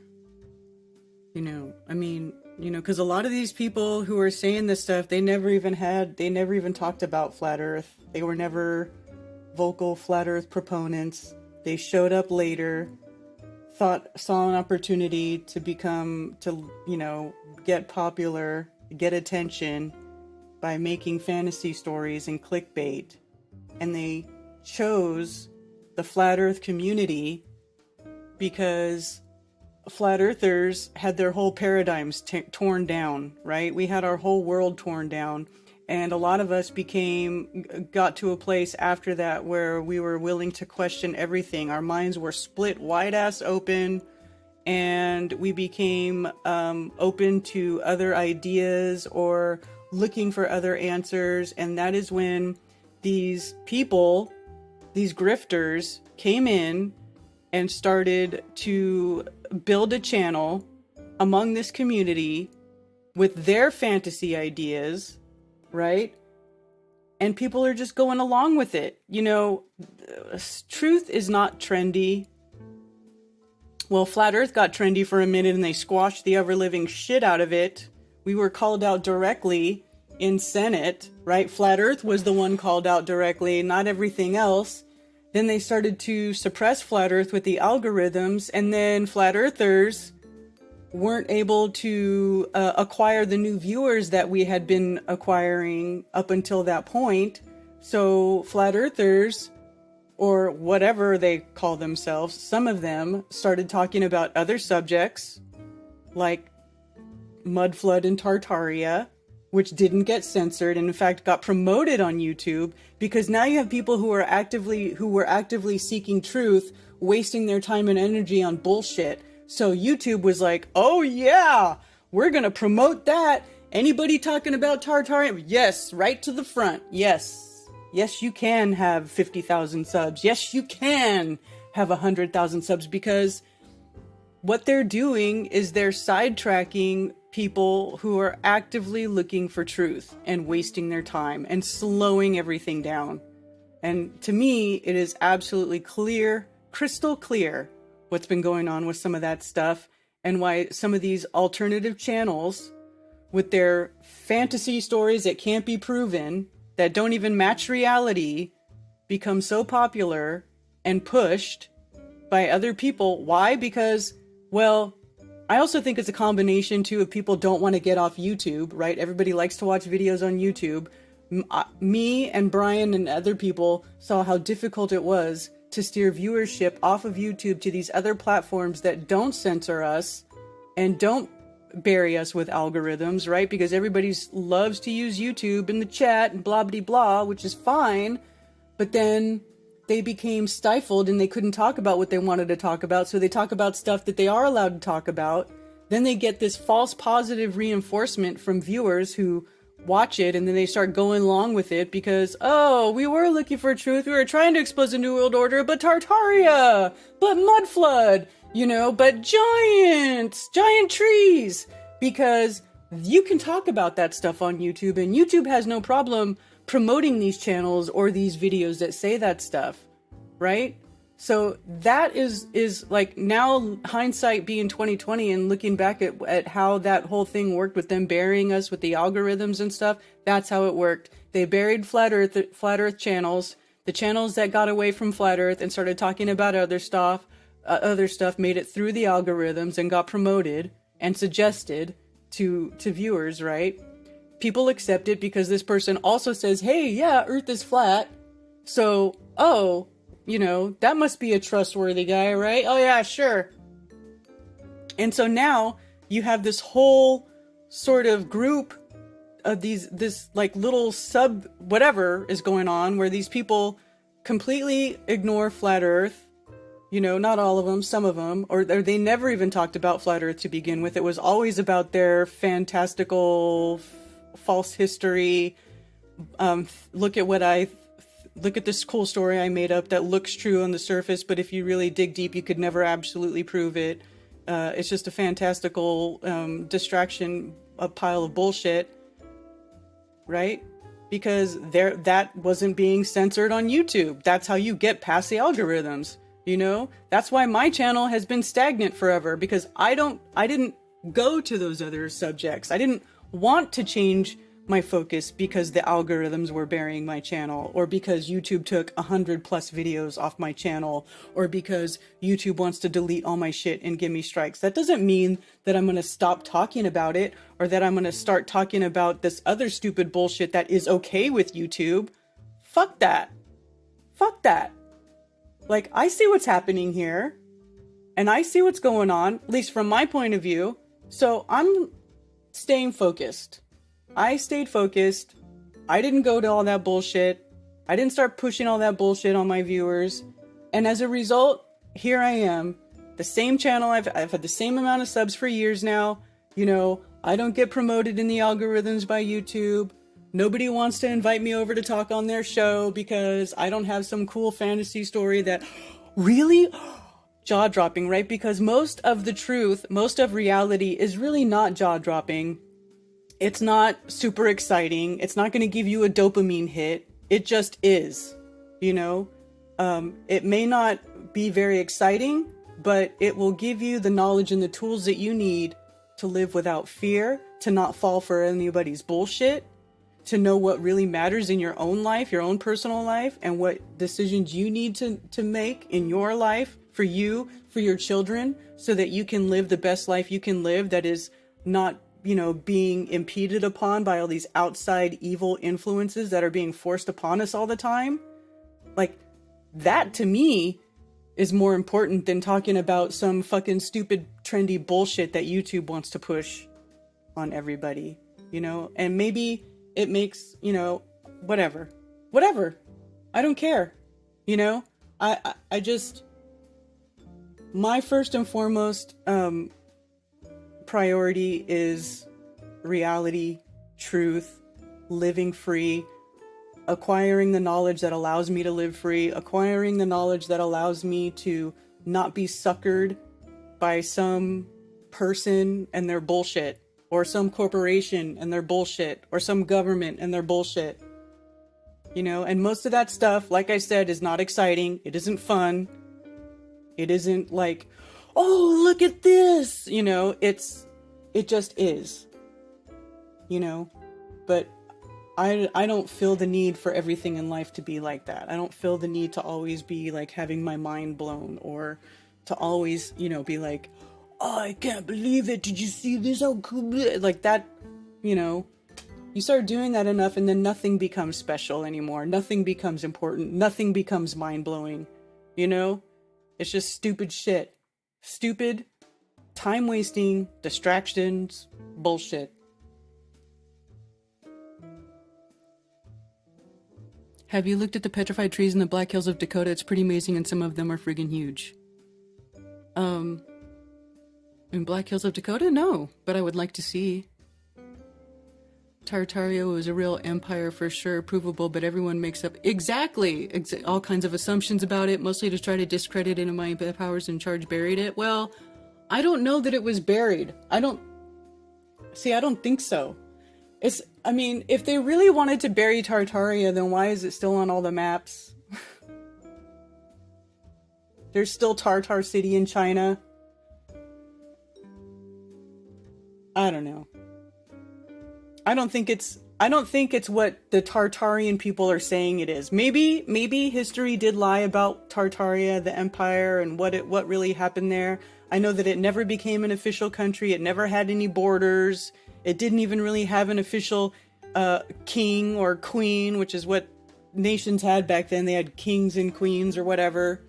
And it seems from with the stuff that I looked at, that basically what Tartaria became the Mongols and like Mongolia, that whole area now. It's like that wild land between China and Russia, that weird area there that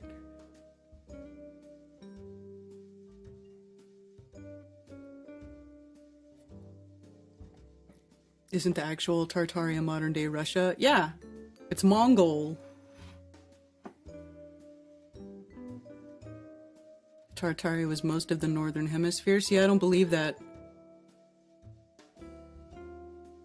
I don't think Tartaria was most of the northern hemisphere. There's nothing really to show evidence of that. You should do a black pill icon for subscribers talking about people that take conspiracy too far. A black pill? Will it show up on night mode, though? Maybe I'll give it a white outline. This is not a bad idea.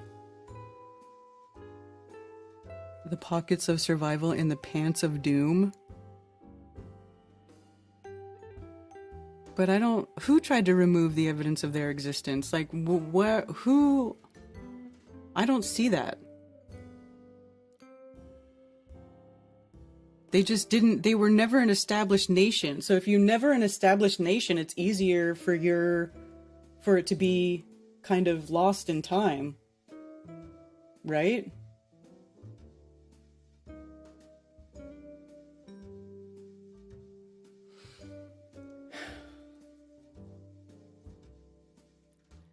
I'll have to get out... I'm not prepared now, but it makes me want to like look at old maps and get out some old maps and look at how much old maps have Tartaria on it and when it starts and when it stops. They lived in yurts and were nomadic, and the Mongols and what were some Turks. Yeah. I watch a Tartarian channel, Ellie from Russia. Check her out. Actual Tartar.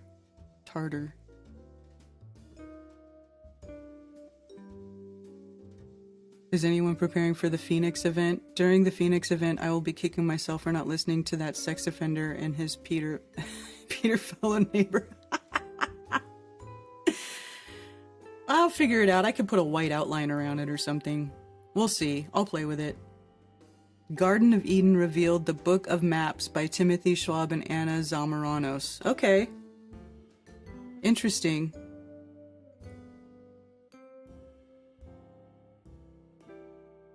You can't discover America. It was just part of another empire. Well, you know, the natives were here already, so discovering... I don't think they discovered America. It was like, oh, they became aware of America at this time. Obviously, America was already here,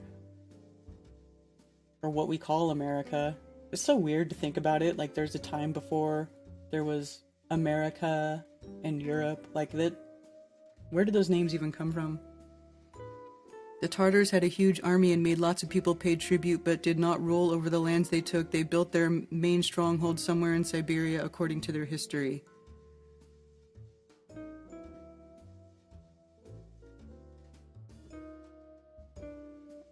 Algorithm been pushing them? No, have not seen that, Big Pine. Thank you for calling Coffee Talk. You're on with Karen B. Hey, Karen B. Tony Coriolis. Hey, how's it going? Hey, doing good. So I thought of a bunch of things to say for today, and I know I'm going to forget everything that I've thought of. But so one thing that you were just talking about is how hard it is to get people off of YouTube, you know? Mm-hmm. Yes.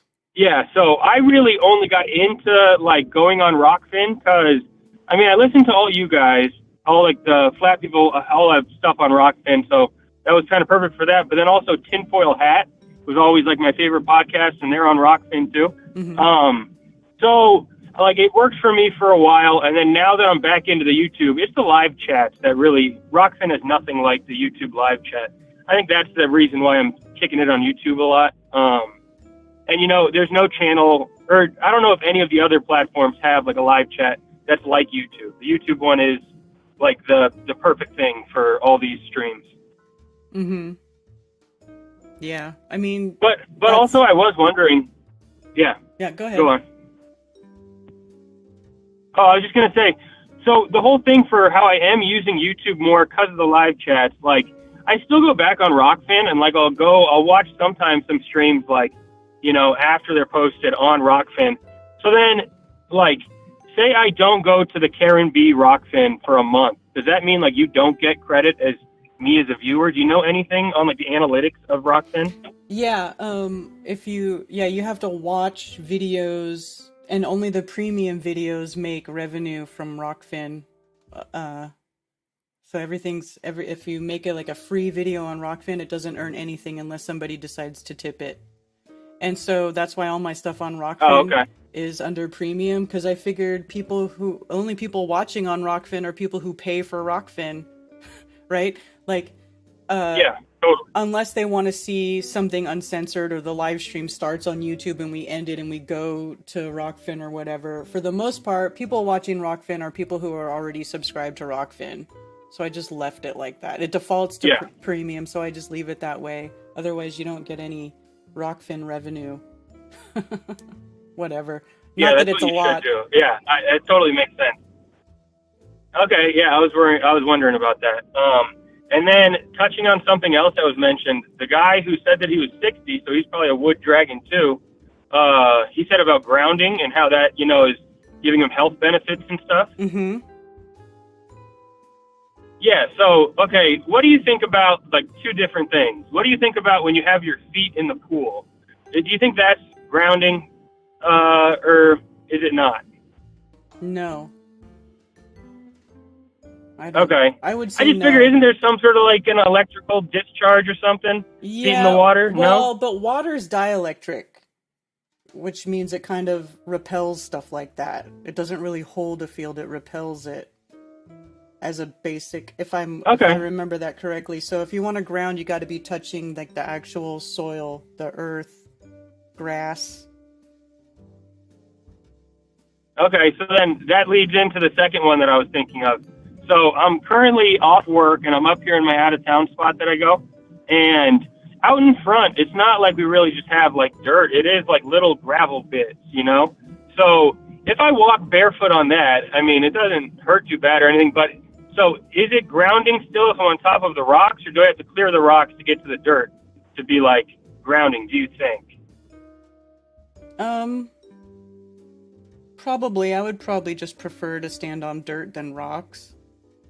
But I feel like you can ground. Yeah. You can. So I'm going to clear a little patch. Yeah. Yeah. And I also do grounding through holding trees, like hugging trees.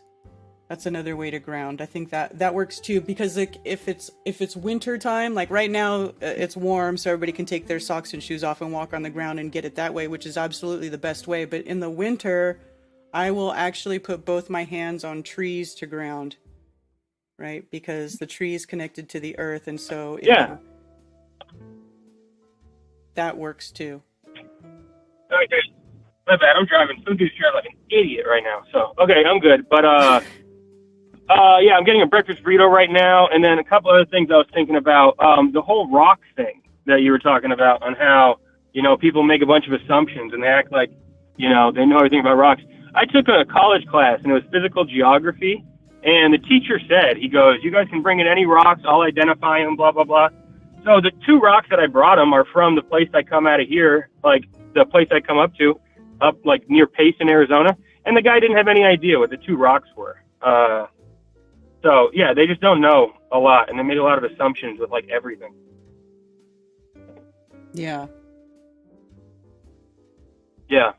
And then I had another college teacher who, she seemed like just a retired rich lady, you know, and she said that like she paid a bunch of money to have some stonemason come from like another country just because they really do the work completely right and perfect. And I've just never forgot that. I got respect for stone workers and stuff. It's a super skill. And in your pockets of survival debate that you had with that guy, one of my favorite lines from you is when he said, he says, no one would build that up there.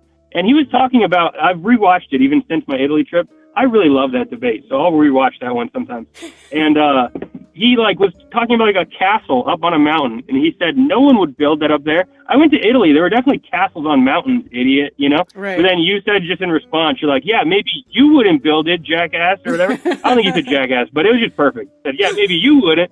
Yeah, it was really funny. So, yeah, that's just kind of some of the thoughts that I had today. Yeah, now I'm here at the burrito spot. All right. That's cool. Thanks for calling. I gotcha. Thank you, Karen B. Peace All right. out. Cheers. Yeah, exactly. Nobody would. Yeah, this loser in his van down by the river doesn't think that anybody with any drive or skill would go build a structure in a hard to reach place for protection or safety. Oh, no, no, no. No, it's a pocket of survival. Everything melted around it. Like, the ridiculous shit that some of these people believe is just, it blows my mind. You want to talk about jaw dropping, like, you believe that? Hilarious. Most castles are on a mountain. You can hammer a copper bar into the ground, attach a copper wire to it, and stand on it for really good ground. Yeah. Hug trees just because I love them, right? As an electrician, our grounding rods are about area surface contact on into the earth. Yeah. Yeah, and then someone says salt water. Yeah, you can probably, like, going to the ocean and getting in the salt water, I believe. I agree with that. But the pool water in the pool, no.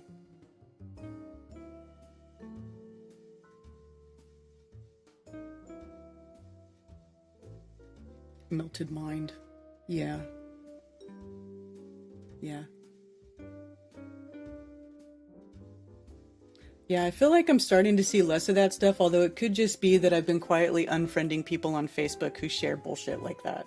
Like, I always felt so compelled to argue, and I was catching myself saying horrible things to people online, and I don't want to be that person, man. I don't want to be that person. So I just started getting that stuff out of my feed.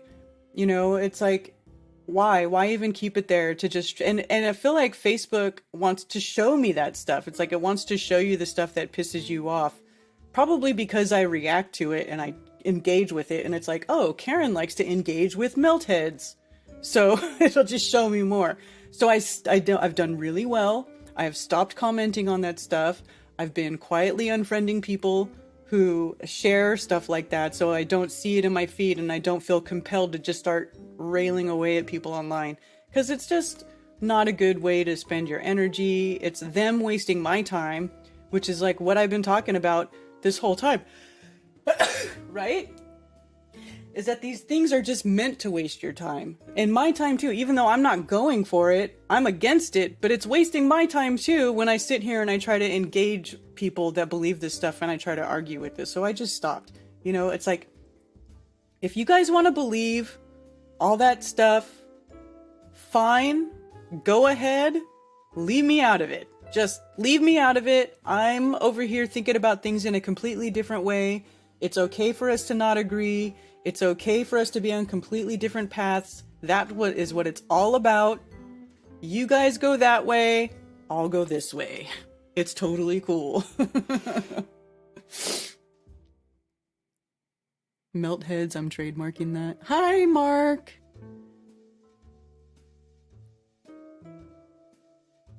They strived to build on top of mountains, right? To get that commanding mountain view. And by the way, speaking of Mark Sargent, did everybody see Mark on the Jim Brewer Bunker Show with Jim Brewer and that guy Jimmy Shaka? I just want to say that I am very appreciative to Jim Brewer for having my very good friend Mark Sargent on his podcast and giving him the platform to show that he's not a psycho and to introduce his audience to the flat earth subject. However, I was not happy that the very first thing they tried to talk to Mark about was they tried to steer him into talking about mud flood bullshit. And Mark, like a professional, brought him back online to flat earth. Then a little bit later, they did it again. They tried to sucker Mark into talking about that stupid mud flood shit. And Mark, once again, steered the conversation back to flat earth like a professional. This is why I love Mark Sargent. I love Mark Sargent for that alone. I don't even agree with everything that Mark says. I don't agree with, like when he talks about like the building in the Truman Show, like I don't really see the world like that. But whatever, you know, we can't prove it either way. But I love that he kept it to flat earth and did not get suckered into talking about mud flood ridiculousness, you know. And it really, like, after the last 4 years when flat earth was completely shadow banned and blasted and hammered with the algorithms, right? And then everybody started talking about mud flood because that's okay to talk about. YouTube lets me talk about the mud flood, so let's just keep talking about the mud flood, right? Where's I going with that?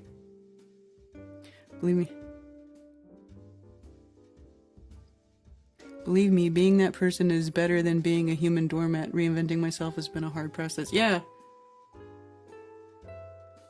Should just be called flood. Well, because, and they, you know, it's ridiculous. It's ridiculous. All these places, I mean, I don't even want to get into it now, but I just thought it was like so ridiculous. Why does flat earth have to be combined with that? It's like, do they feel like that softens the blow? Like other people can, you know, ignorantly question silly stuff about history and they can sort of create all of these ideas in their head to make it easier to accept that the earth isn't a globe in space. I mean, why? Why does the clear flat water have to be muddied with mud flood nonsense? You know, and it's like, and it really aggravated me because they're like talking about how, oh, in the 1800s, just search great fire of whatever city, and every city was suffered a great fire in the 1800s. Like, what happened? Well, what happened is everybody was using oil lamps for light and shoddy electrical wiring because they didn't have the same electrical wiring they have now. The cities were clumped together. They didn't have running water. And it was very easy for these places to go up in fucking flames. Like, I don't even have to go do research to put that together. Did anybody think about that? That maybe we're just like, oh shit, look at us. We keep burning down our cities. Maybe we should do something about that so we don't keep burning down cities. Flat earth should be pure and uncut like all drugs that people won't give me. Yes. That's hilarious.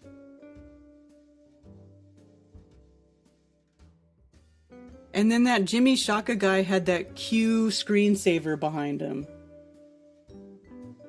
And I just feel like, why?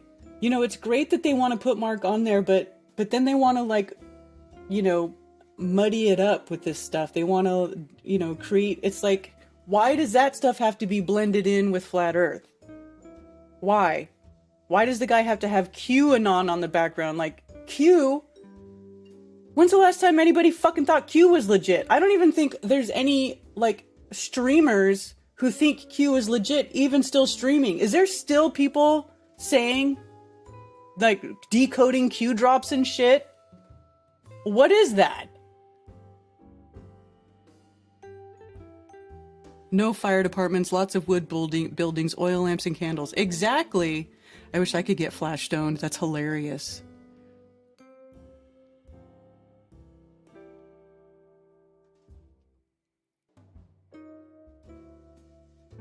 It's like people, I just feel like you don't need to soften the blow of flat earth with fucking mud flood and all this stupid shit. There was none of that going on when I found out about it. 10 years ago, nobody was talking about that shit. It was just like, hey, the earth's flat. It was like, hey, chemtrails are a thing, and the government's a lie, and the Federal Reserve is not federal nor a reserve, and oh, by the way, earth's flat. Like, that's how it went. There was no, now, everything in history, look at this funny thing from history, and look at this funny thing, and oh, look at the window in the ground, and oh, our history's in question. Do you guys want to know about maybe that, have you ever guys thought about maybe that the earth isn't a ball? Oh, is that too difficult for you to, let's just talk about the windows on the ground then. We'll just talk about the windows on the ground and how, we don't know why they had windows in the basement back then. That doesn't make any sense. Why? They don't do that now. Why would they do that back then? I mean, it's really ridiculous. Really ridiculous.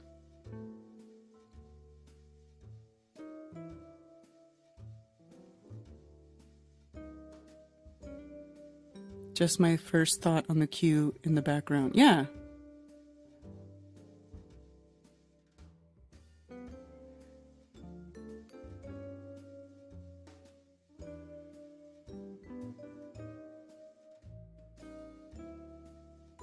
Gotta start stretching more. Yeah, Thunder Chicken.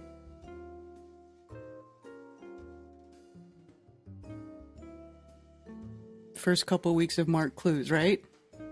Nobody was trying to softly break it to me. And there was no kid gloves. There was no, now, that was the other thing about, I mean, again, I appreciate Jim Brewer for having Mark Sargent on there. Thank you for doing that. Because that is what I want. I want everybody to question, you know, the globe lie. I want everybody to know that we live in a created universe that was created for us, and that we don't have to listen to these bullshit governments who are trying to replace God, the place of God, and play God, right? That's one thing we want. We want people to realize that they don't have to be subject to these evil, tyrannical governments, right? But man, the first like 20 minutes of like, you guys, you know, like the whole like soft introduction, it's like, put your big boy pants on and deal with it. The earth is not a ball. Grow the fuck up. Stop believing in cartoons. Stop listening to the black box in your living room. Stop believing the talking heads on TV. Look around you. Take responsibility for what you fucking believe. Take responsibility for your life. Grow up. I mean, that's what this government does. It's the big daddy nanny government. It's a nanny government because they want you to perpetually stay in the mindset of a child who needs to ask permission for everything, who needs to look for the government for approval on what is right and what is wrong. That's why the government is that way, because they want you in a perpetual childlike state of unsureness, of not knowing, not having any confidence, no self-confidence. no self-worth, not having any trust in your own intelligence. They want you to stay perpetually like that. That's why they do. That's why the system is set up the way it is. So what we need is for people to put their big boy pants on, grow the fuck up, and realize that you're being lied to. And it's time for them to tell them to stop lying to us and to stop believing in it and to stop complying. That's why flat earthers got so banished. That's why we got buried with the algorithms, because that's really what this is all about. That's really what this is all about, is about you growing up and becoming a real adult, not a pretend adult who does everything the government tells you to do, but taking responsibility for yourself, knowing right from wrong, living your life knowing that you know right from wrong, living under natural law, doing no harm, cause no loss, take no shit. That's what this is all about.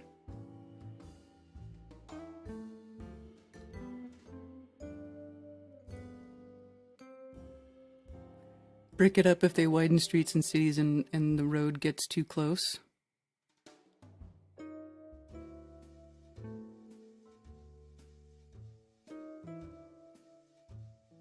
Has anyone filmed contrails and placed the flat lines on their paths? Would I be the first?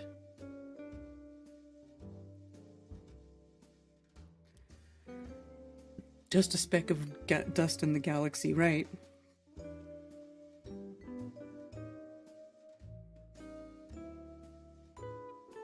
All of the revealing of the flat Earth is part of the controller's plan.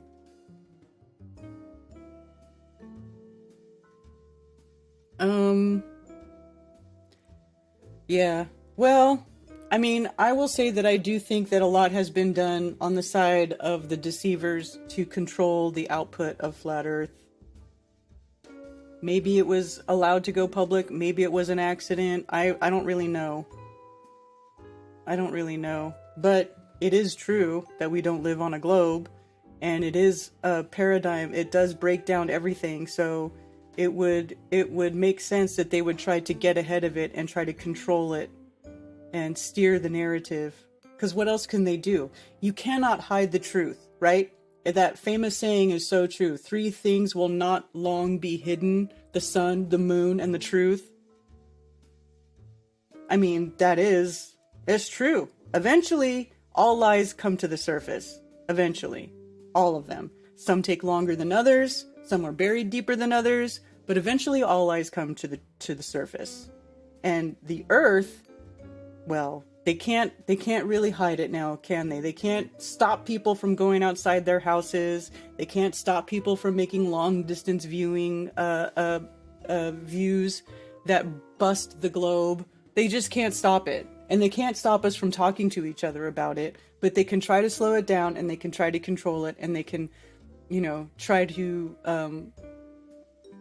slow it way down by burying Flat Earth, burying Flat Earth channels, promoting channels that talk about Tartaria and other dumb shit that really doesn't make no difference in the world. People that want to tell you that this rock was an actual elephant, as if that's going to make any fucking difference in your life. So what? Oh, it's a petrified elephant. Okay, now what? Now what? Now what? Is that going to make me live free? Is that going to free my mind? Is that going to make the government stop oppressing me? Is that going to stop the women and children from being bombed in Gaza? No. Anyway.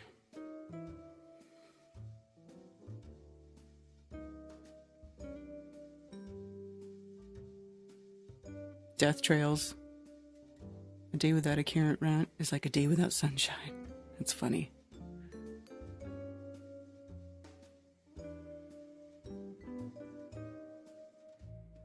Your buddy sent a bobblehead to space on a weather balloon, but then that's not going to space, because the weather balloons don't go to space.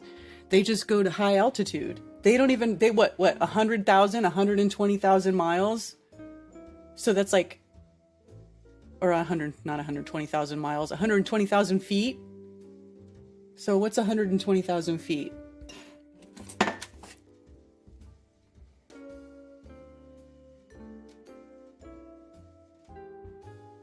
120,000 feet divided by 5280 is 2.27 miles.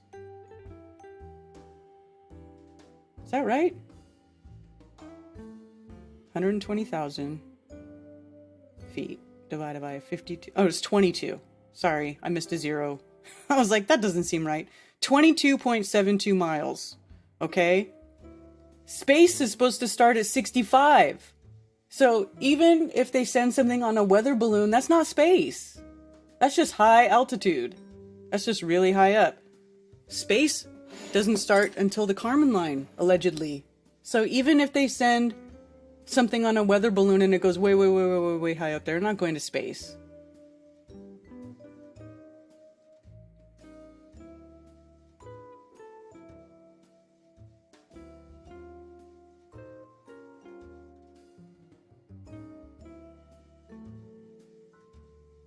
There's your Phoenix event, just to piss off Karen. What Phoenix event?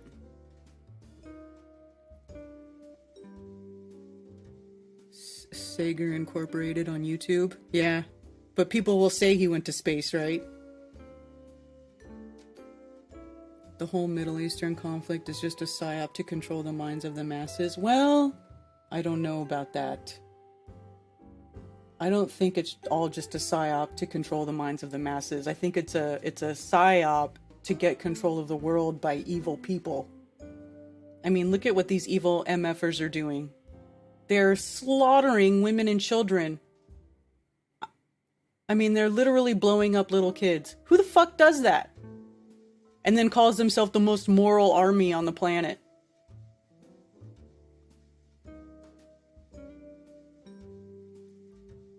We used to send up weather balloons all day long on the weather ships. Yeah.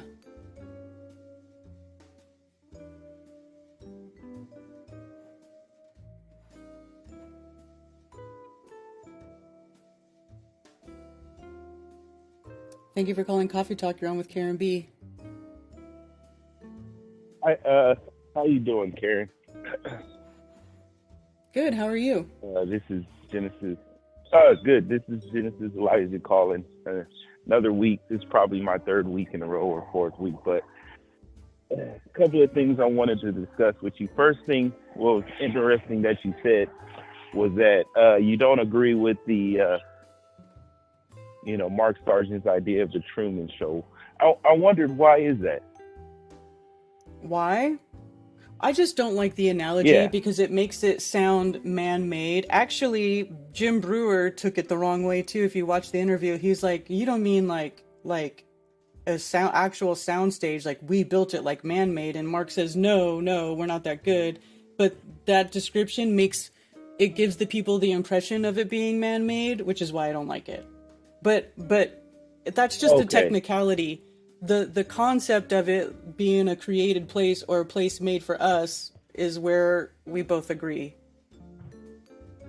Okay. So, because I don't really believe in like the vastness of space, I believe that, we have like an actual dome over us with water above it. I do believe that, and I believe that the stars and the sun and the moon are within the firmament, as the scriptures say. But, I just was wondering what you thought about sorry, I have to move my car. But, okay, so that's just one thing. But, okay, so the next thing I wanted to talk to you about is, I think that what they're after, how is the dating site thing coming along? How is that going? It's coming along. You said you were going to start something? Yes. Yeah. I'm working on it. It's not easy. I'm trying. Yes. Well, I think I advocate for it because the attack is not really, I think, against just the regular masses. I mean, the cognitive dissonance that's, in this world regarding matters such as like the flat earth is extremely strong. It's high. So, I do see people waking up But I don't know. I don't see it as fast. Maybe I need to go to your events and stuff, the events that be happening, and see. But the thing is, we all live in our our areas. I mean, not all of us. Some of us have the finances to travel, whatever. But we all live in our little boxes of the life, and so we see the people around us, and when we try to flat smack them, they're like, "No, you're crazy," and they're thinking about what they've been raised with. But I think the attack pretty much is on our little ones, on the kids. Yes. I agree. Especially with the algorithms and stuff. With the algorithms, so kids have so much access now to devices. So getting on YouTube and watching videos is very easy for them to do. Mm-hmm. So I think that's what the algorithms are for, not so much for the adults watching, because of the cognitive dissonance and with the learning and how strategic they were in our youth. Okay, it's locked in. It's really locked into our mindset. So, and they know that the kids are sponges, and so they're, and today people are just handing their tablets off to their kids, and their kids are being, brainwashed by, Mm-hmm. the MSM, and so of course they wouldn't want a Karen B flat earth conversation to pop up on the kids' algorithm because kids are free thinkers. Yeah. The kids are free thinkers. They're going to be like, wait, hold on. Mom, Dad, Karen B says that the earth is flat. What is this? So they don't want kids to be thinkers. That's why they advocate. I homeschool my kids because, it helps them to be more creative. Absolutely. More into their own minds. Mm-hmm. Yes. I have 9 children. One is in college, and the other ones we homeschool here, and it's like, okay, and none of them wanted to go to high school, regular. They were like, no, we like this because they read more, they're in tune with technology more. They can they can type, they can code, they can do all of this. But we watch Mark Sargent, I watched Eric Dubé, Dave Murphy, and ODD. I watch these guys, and then we talk about these videos, like, but you're able to have these discussions, and they're not going to be, oh no, you're wrong at school. Oh no, you're crazy. Oh no, no, let's sit down. Let's really think about this stuff. Let's look at these videos. Let's look at the proof videos that the people are putting up. These P1000s are, those camera, they're recording the moon and the clouds going behind the moon and stuff. It's like, okay, you explain that. But I see that they're really attacking the kids, even at church and at school. They had this church thing where, the theme was space, astronauts in space. And so my kids are going there like, why are you guys believing this? Like, why do we have like planets and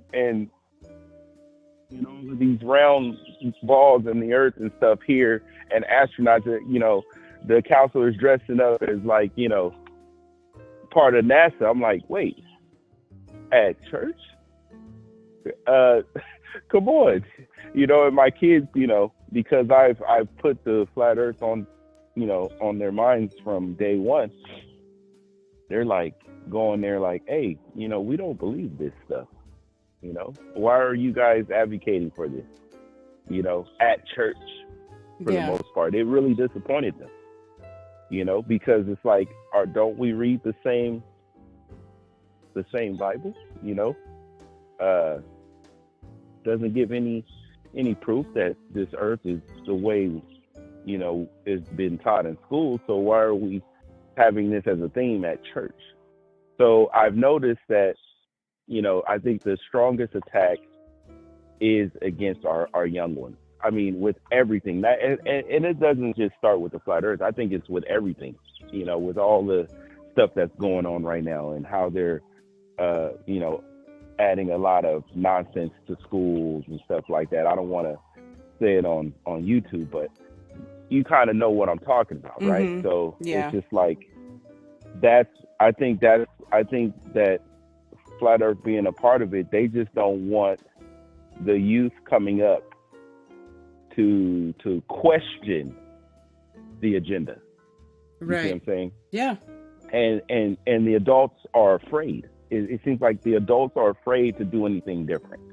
You know, the adults are afraid to step up. And hopefully, I hope that your dating thing happens and more flat Earth families are made so that they can bring up flat Earth youth.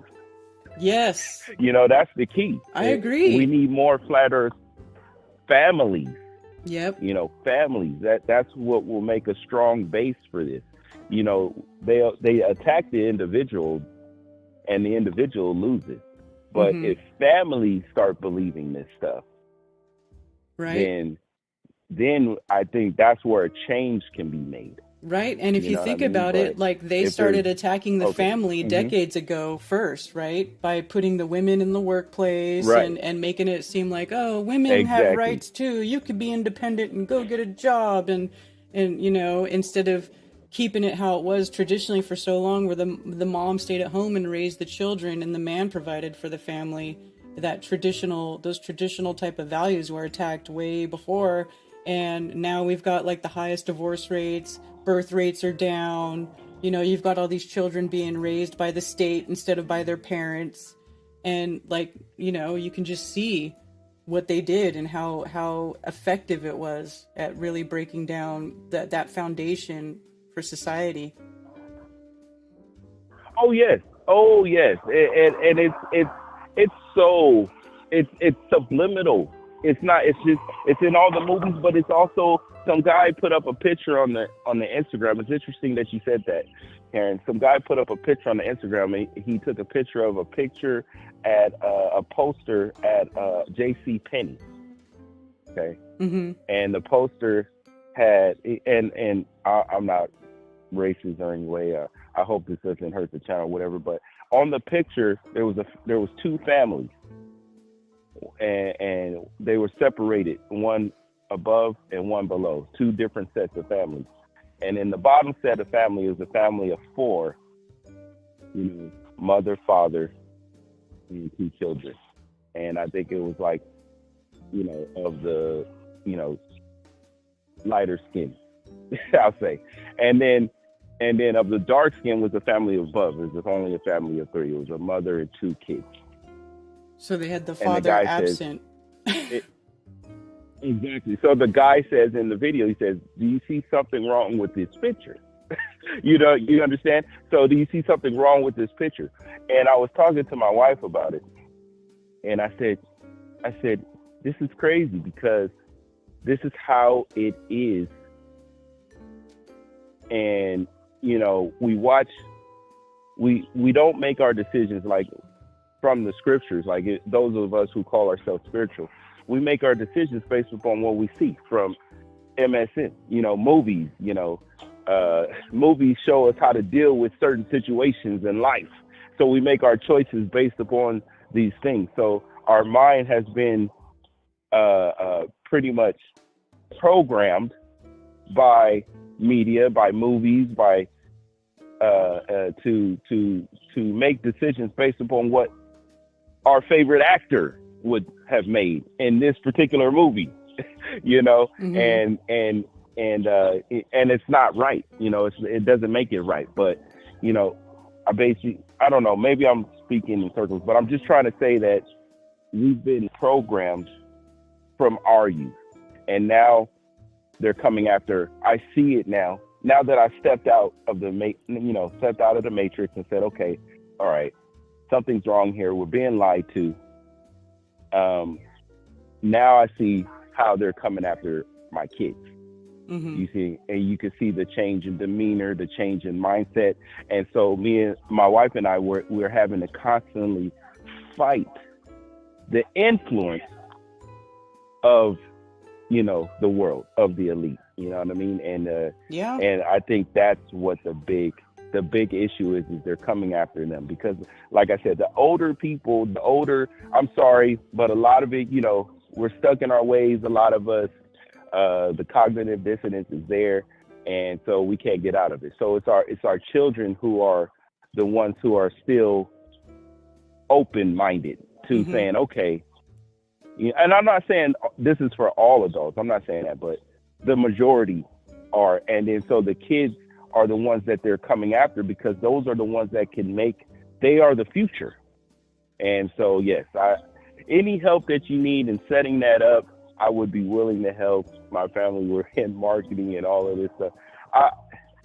I would like to help, because we need more families who are open-minded thinkers, who believe in flat earth, who you know, because this will be a start to something good if we can build on the family structure and try to fix the family structure after it's been so tarnished and destroyed by media and by the elite. You know, that's that. You know, I'm probably ranting, but that's just been on my heart to say. And you know, they're coming after our kids, and we have to guard them, guard their minds, and really try to you know, get more material into their hands so that they can go out and seek out information and explore, not just be mindless drones and follow what they're told by this corrupt MSN. All right, so I'm done. All right. I'll let you speak on that. All right. Thank you. Have a good one. You too. Yeah, man. Well, I agree that they're definitely targeting the children. All cults target children, right? And on top of that, I feel like the females are targeted more than the males. Just because I have a son and a daughter, and I see how completely different their worldviews are. And, you know, it really, to me, is obvious that the young females are targeted because they have, women are targeted, or females are targeted, I think, more because of their being prone to being sympathetic or empathetic to the feelings of others. You know, that innate want to nurture or care or to make things better. So I think they really play on the sympathies or these natural tendencies of young females to have these feelings and make them care about bullshit, you know? I mean, I don't know how else to put it, but that's what I see. And so, you know, it's, while I was homeschooling my children since the beginning of COVID. I wanted to do it before that, but I didn't really feel extra compelled to do it until the schools were closed and they were making children wear masks, and they started everybody doing remote learning with a 5-year-old, with like kindergartners and first and second graders. Do you guys really think that works, to have a first grader sitting at a computer screen in a room where they could just easily get themselves distracted with a million other things besides looking at the teacher? Like, that whole thing was such a nightmare. So I think that year, it was like pretty much as soon as it started, I was like, yep. And I opened up my own homeschool, and I pulled my children out of public school, and I started homeschooling them. And can I just tell you that the transformation that I watched was incredible? It was incredible. I mean, I felt like my children became nicer, my son, you know, because they aren't being set out into the wild with these other people's children who God knows how, if they're even disciplined or how their parents are or what they get taught at home. But these other children, not all of them, but some of them bring like horrible habits and bad language and bad ideas, and they share them with the other children in school. And then my children come home with that stuff. Or, you know, every day there was something about being bullied on the school bus and stuff like that. So when I pulled my children out, I watched them become better people, like right before my eyes. It was like I got my children back.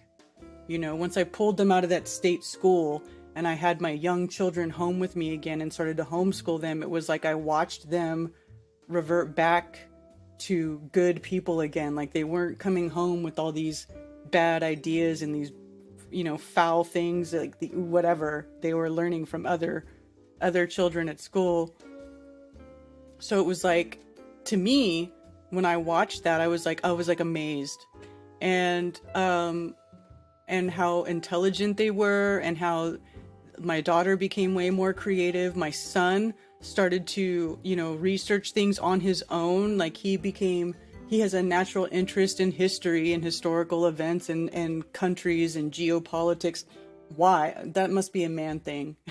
But he started researching all that stuff on his own, and he came to me and he's like, Mom, you know, what about Pol Pot and Stalin? And like he was naming all of these dictators, and I was like, you know, I feel like when you have really intelligent children, these schools, especially early on, they're really holding your children back. They're holding them back. And, you know, and then they would send, when my children were still in school, they would send me letters home, be like, oh, your child scored so high on this test, we want to put them in this GATE program. And then they go in the GATE program and they pull them out of regular class. And what do they do in the GATE program? They sit there and they color and they do puzzles and shit. Like, it's almost like they're slowing them down. It's like, oh, no, you're learning too much too fast. We're going to go over here and you're going to color and you're going to play with this and that. And we're going to slow you down a little bit. You're just too smart for your own good. That's what I saw, you know? So now that my children are older, you know, my son's about to go into high school. I let him go back to public school for 8th grade, and he did wonderful. He got straight A's. He had no problems. He even got accepted to this early college high school that he wants to go to. So, you know, and having spent those years at home with him and homeschooling him and, you know, having that close relationship with my children, I feel more confident now about allowing him to go to state school, you know, now that he's older, you know, at an older age. I feel like it is way more important to homeschool your children from the younger age up to about junior high. That is most important. Because those early years are the most impressionable, right? Like that's why I think they want you to take your children out of the home and put them in school when they're like 5 years old. Did you know that if you make your own homeschool, you don't even have to create a homeschool till your child is 7 years old? The years of instruction for the state of North Carolina are ages 7 to 16 is the only years that they're actually required by the state law to receive instruction. So if you have children, you could just keep them at home and teach them everything at home, and you don't even have to establish a school with the state until your child is 7 years old. So it's all up to you. You teach them whatever you want. And that's how it should be, you know? And then it's more self-directed learning. Like they're asking questions and you're right there with them to answer all their questions and to show them stuff. I mean, you will be amazed. Even if your children are in public school now and you are able to, you take them out and you homeschool, you will be amazed watching the change. I'm telling you. But, you know, of course, as my children get older, you know, they're just not, they need to expand. So I feel okay putting them back in state school for high school, you know, because they're older, they're more mature, they have a better foundation established. And then they can go out and they can start interacting with other people and start, you know, establishing relationships and stuff in the world. Because, you know, that's when people start establishing relationships and stuff. So I feel like it's okay. But, you know, those early years, that's the most important, that foundation. Because that's when you're going to set the tone for how your child, you know, looks at the rest of their life, or how they approach the rest of their life, their schooling, their questioning. You don't want them to be blind followers. You don't want them to fall for anybody's tricks, right? And it can be very difficult because when I was doing that, you know, homeschooling, and I was telling my children to question everything, they started turning it around on me.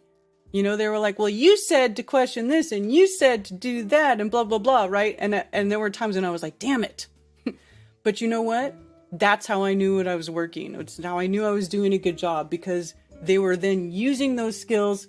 Well, of course they're going to use it against me because I'm the one here. I'm the one next to them, right? So for me, as frustrating as it was at some certain points for the children to turn that critical thought back against you, that's what you want. You want them to, right? Then you can explain. Then I would just take that time to explain to them, you know, why they would listen to me, or why it's wrong, or why this, or why that. You know, you can go and just tell them, talk to them like they're adults, you know, and they learn so much, and they mature, and they become very intelligent, critical thinkers. Like, there's nothing better. There's nothing better. And yeah, that's the other thing, is that they I haven't even been looking at chat. But yeah, them forcing vaccinations on school children. You don't have to do that either, by the way. I don't know how it is in California, but I stopped vaccinating my children, and the schools, they don't give me any trouble for it. At least not here.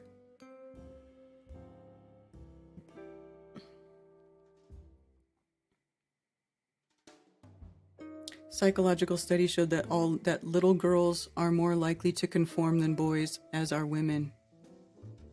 Yeah.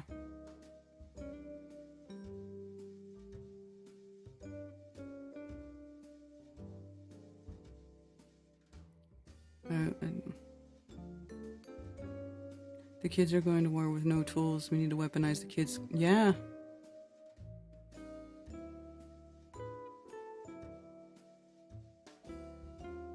Karen could do a master class in deprogramming. That's hilarious. Early college was a great format in Colorado, way different than the trade schools. More respect given to the student. Yeah. And this early college thing, like the early college high school, I think total has less than 200 students at any time. So I'm so proud of my son for getting into it. He tried really hard. He was like, I'm going to go do that. Cause he's very ambitious. He's telling me that by 30, he's going to be a millionaire. And I say, cool, man, do it. Do it.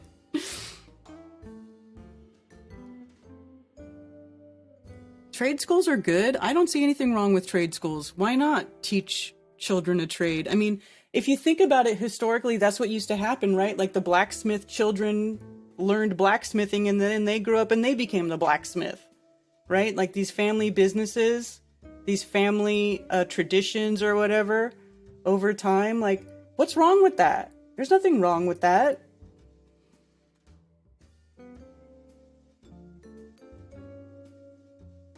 How will you deal with boys dating girls? I don't know. I'm not there yet. Don't rush it.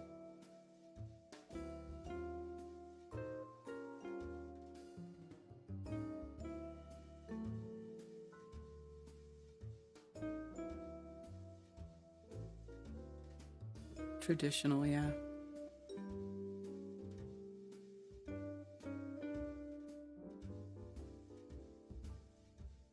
Yes, he's very ambitious. And I don't tell him he's not going to do it. Although I did tell him he can't be president. He's like, they tell us all the time we could be whatever we want. We could be president. And I said, look, son, you can't be president. I mean, I'm not going to sugarcoat it for you, but you cannot be president, my son. Especially with a flat earther mother. You're never going to be president. But that's okay, because that's a horrible job to have. I would never want that position. And I would never want that for my son. What a horrible life.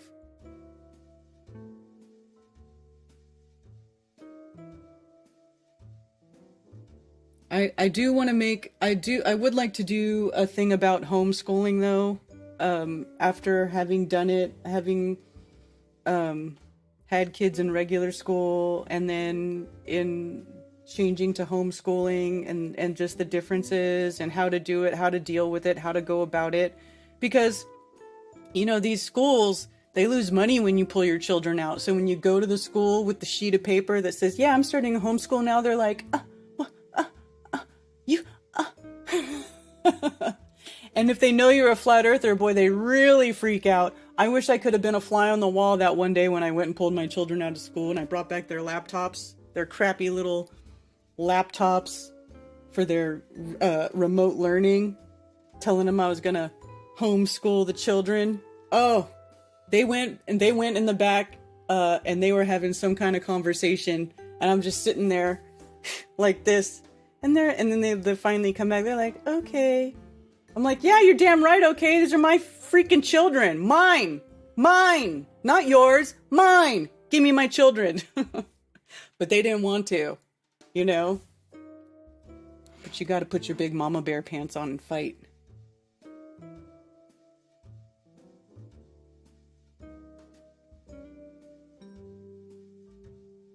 People used to follow their parents' trade, and their last names were sometimes what their trades were. Yeah, like the Smiths were blacksmiths, right?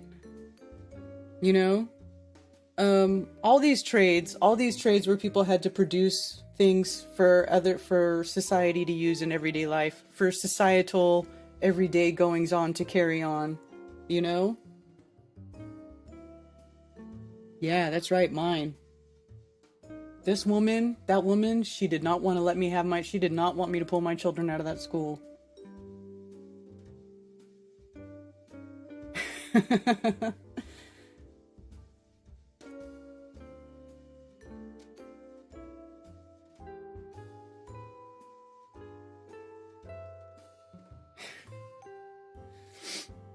You know? My parents refused to let me go to trade school, and I wanted to go so bad. Yeah, that's too bad, Brian. You know, parents need to listen to what their children are passionate about, right? Because if you're passionate about something, then you're going to put, you know, the most effort into it. If you don't give a shit about it, you're not going to try, you're not going to care, it doesn't mean anything. So you got to really, that's the other thing about homeschooling, is like you really get to see what the children show interest in, because they have the free time to go express that and go explore those things, right? Because homeschooling, like when you do instruction for homeschooling, it doesn't take 8 hours, okay? You don't have to spend, like how your children go to traditional school and they spend 8 hours in the classroom and then they come home. Yeah, you don't have to do that for homeschool. It doesn't take 8 hours of instruction to teach your children stuff. If it's just you and them, or you and a couple of your children, that stuff, real fast. You pick it up, you discuss it, you have a conversation about it, and they learn it. They know it. I mean, it's amazing. And you don't have to spend 8 hours. Then you just spend a few hours doing school instruction stuff. The rest of it is exploratory or creative, which is also a form of learning. They're in a relaxed environment. They're not stressed out. They're not being distracted by other shitty little children raised by shitty adults. I mean, it's the best. If you can do it, I highly recommend it. Do it, do it, do it.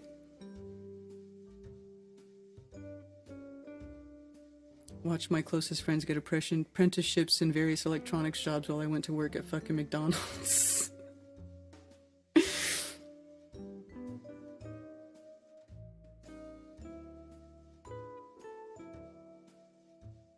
She's already told absolutely everyone that I'm Effie. Benny boy, I feel your pain, because my ex did that too. We got separated because he was an abusive piece of shit. Right? He broke my arm. We got separated. I got custody of the children. And so he proceeded to then go to the children's elementary school every day at lunch and become friends with all the teachers and explain to them how their mother is a flat earther. And she's teaching them that the earth is flat. So, do you know how pissed off when I pulled those children out of public school?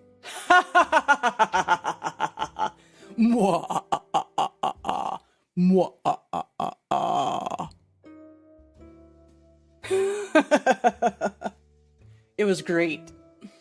And I'm sorry that you have to deal with the opposite. I'm sorry that you have a narcissist who is in charge of your children. I really apologize. Just do the best you can. Be there for your children. I don't know what to say. It's a horrible situation, and I really feel for you. I really do. But yeah, he went around, he tried to tell everybody that I was a flat earther. So then when I went there with my homeschool sheet to pull my children out of school, the woman behind the counter was like, "What about their dad?" And I was like, I wanted to go off on her so bad. I was like, "Oh, you mean the dad who assaulted me when I was pregnant with both my children? That guy? Oh, you mean the dad who broke my arm? Who gave me a compound fracture and I had to have surgery to have my arm reconstructed? You mean that guy? Do you think I give a fuck what that guy thinks right now? Do you think I give a shit?" No, but I didn't say any of that. I just said, I want to take my children out of the school. I'm homeschooling them. And I let her go in the back and argue with people and talk to people like, how can we stop her? How can we stop the flat earther from taking her children out of the state school and teaching them the truth? How do we stop her? But you can't. You couldn't stop me, could you, bitch? Nope.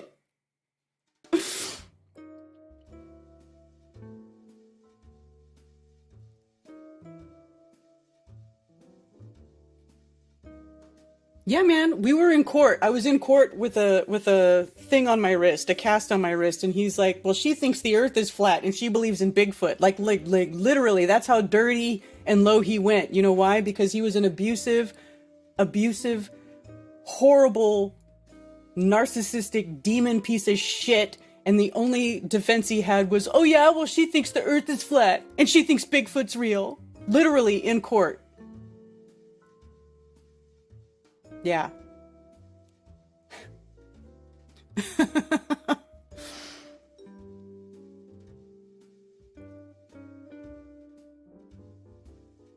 feel like women are so misogynistic towards each other, they enjoy seeing each other get abused by men. That's really sadistic. I don't enjoy that. I know I don't enjoy that. I don't know what women you're around, but I don't know about all that.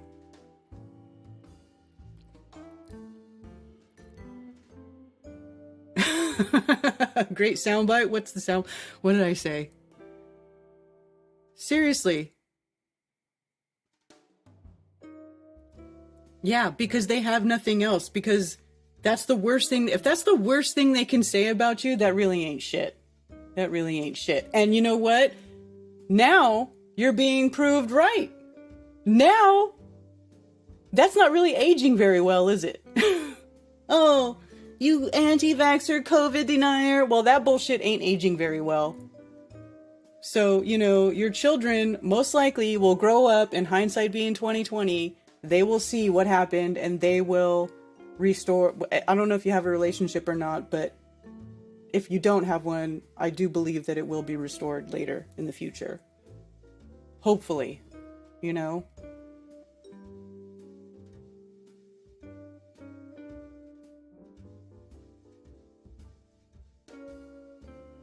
Auto glass. Sorry, Karen, my daughter is with a guy like that. Her arm is ruined. I'm so sad. At least her children are safer now. That's really, I'm sorry. Southern Laney. I am very sorry. You know, that's another symptom of this disgusting, narcissistic beast system raising narcissistic humans instead of, you know, normal functioning humans who want to have normal functioning relationships, you know, and raise families. They're greedy, evil, narcissistic, fucked up, controlling individuals because they were raised by a state that is that way. And then that's what they produce, you know? And then the rest of us just end up being victimized by it. It's a horrible cycle.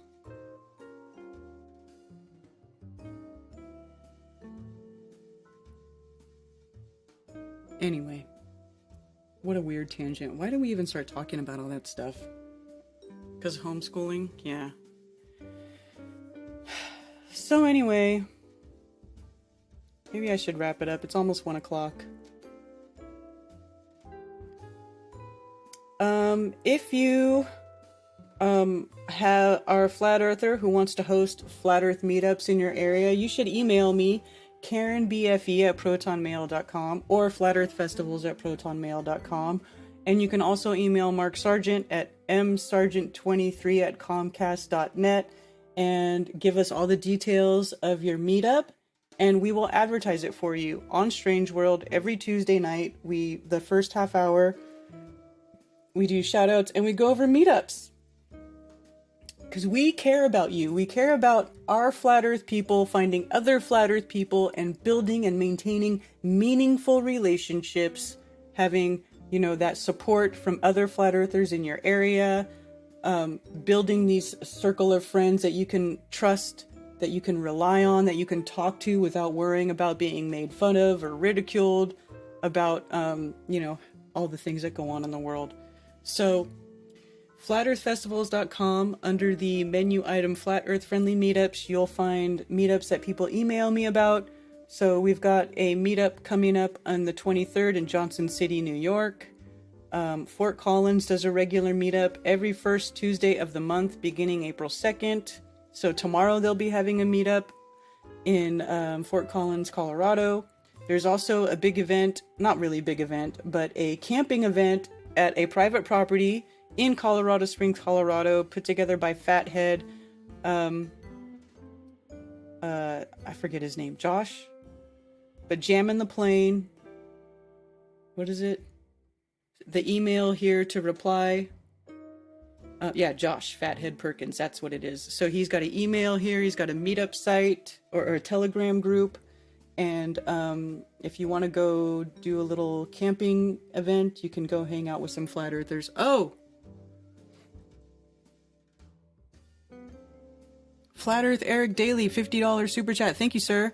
Good news. My wife Ann just told me she wants me to take her to Myrtle Beach if the Oktoberfest 24 is there. Ann is a complete normie, but she likes the beach and vacations. We will book rooms at the venue, and as soon as we hear... Oh, thank you. Okay. Yeah, I don't have the location announced yet, but I am working on it. And yeah, we're definitely shooting for Myrtle Beach. Although I'm not 100% sure if it will still be at the same time in October.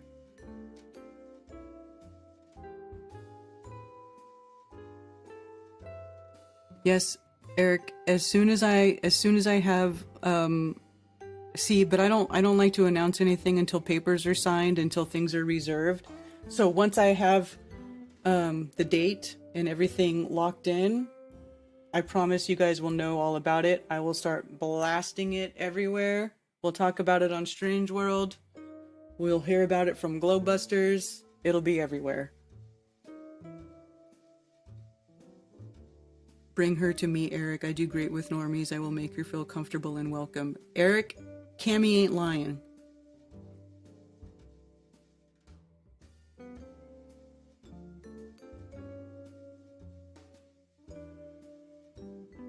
Me and my son are going to restore the 24 ounce.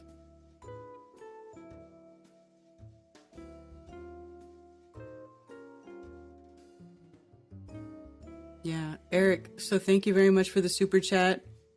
We are working on Myrtle Beach. As soon as we know for sure where and when, it will be announced. Stat. We ain't gonna be wasting any time because we are a little bit late this year.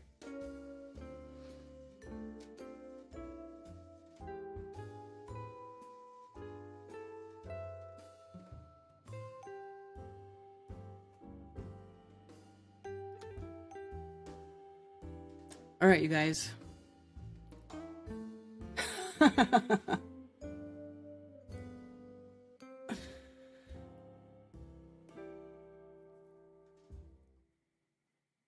Sunscreen for Vinny? Who's Vinny? How about charging a small fee for streaming the whole event live to those of us who can't make it? Yeah, you know what? If I can live stream it, I'll figure out a way. I didn't have a way to do it in Las Vegas. I wasn't able to get it going. Oh, that reminds me. I will try to live stream it. But also, that reminds me, I've been releasing the rest of the Flattoberfest videos, but these two, I released Dave Murphy, and I also released Amanda Vollmer, but I didn't put it on YouTube, you guys, because when I was editing these, I was listening to what they're saying. I can't put those on YouTube. I can't put those on YouTube. I'll get a strike immediately. I'll lose my channel. So I cannot, for whatever, I can't put Dave Murphy on. I'm actually, Dave Murphy's is long enough. I think I can edit out the part that isn't YouTube friendly and do an edited version for YouTube. But Amanda Vollmer's part, that can't be on YouTube. Nothing, there's no part of Amanda Vollmer's talk that is okay on YouTube. I'm just going to say that. So I have uploaded Amanda Vollmer and Dave Murphy talks to Rockfin, Odyssey, and Rumble. Okay? So if you go to flatearthfestivals.com, if you don't have links to any of those channels, and you go up here on the far right, it says contact Karen B. These are all the channels. Okay? So I have uploaded, like I said, to Rockfin, Rumble. Oh, do I have Odyssey up here? I need to put a link to my Odyssey channel here. But Rockfin and Rumble and Odyssey have those talks up now if you guys want to see them. But they can't, these are not YouTube friendly talks. And, and they shouldn't be. This is why we do the live events, because we say all the things live and in person. There is no censorship. There's no skirting around. There's no changing your words. There is no sugarcoating anything. When we do these events, people are live and in person. It is uncensored. They say all the things they want to say. They show all the things they want to show. And that's how it should be. If you want to see that, you got to come to the event. Or you can wait until I upload it and it's not on YouTube. But, that's why we do these live events, because we don't want to play these games with censorship. We don't want to have to dance around the algorithms. And it's better, it's great in person too, because you're there, you're hearing it live, you're feeling the energy. And then after you see and get this information, there's all kinds of people around for you to talk to about it. Everybody, you guys can all compare notes. And, oh, did you hear when they said this, this, and that? And what about this? And how do you think it relates to that? And blah, blah, blah. I mean, the conversations that happen are some of the best conversations. You will meet the best people. You will have the best time at my events. So, but if you can't make it to the events, here they are. These are not on YouTube. I don't know what I'm going to do. I don't think I could put anything of Amanda Vollmer's on YouTube.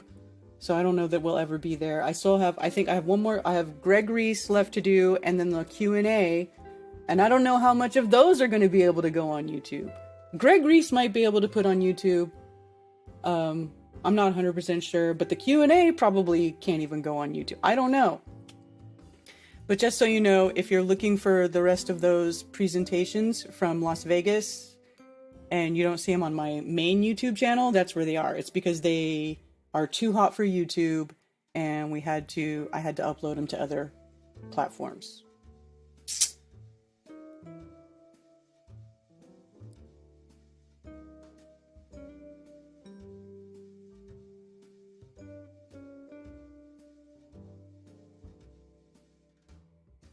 It's probably something people don't believe can happen. Yes, I know. Everybody always says, well, there's a man in an abusive relationship. Yeah, but most of the time it's the other way around. And that was my experience. It was the other way around. So that's the point of view that I talk from. But yeah, anybody, anywhere can be a victim to abuse. And if you show up early, you get to watch Nathan rage when the tech refuses to comply. Hilarious. Lots of piss drinking talk in the Q&A. Oh my god, Ben. Watch this. Actually, you guys are gonna love this. I'll play this little clip because I had to cut this clip out because it made me laugh. Hold on. I'll play it for you guys. It's so funny.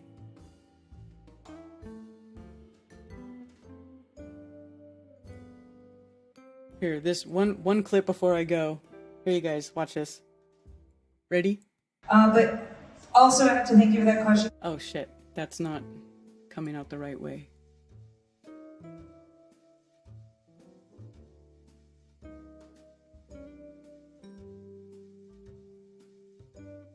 Here. But also I have to thank you for that question because it brings me to my most favorite topic, which is Shibabu Do anyone know what Shenango is? All right. Dave Murphy knows. Anyone know what urine therapy is? For those who don't know the okay, we're getting there. Yeah, I'm a pee drinker.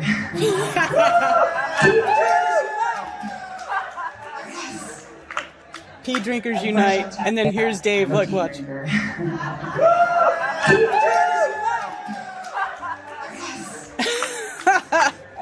Little pea drinker camaraderie moment there at Flattoberfest. Anyway, I thought it was funny. You know, hey, I'm not a pea drinker. I was still entertained.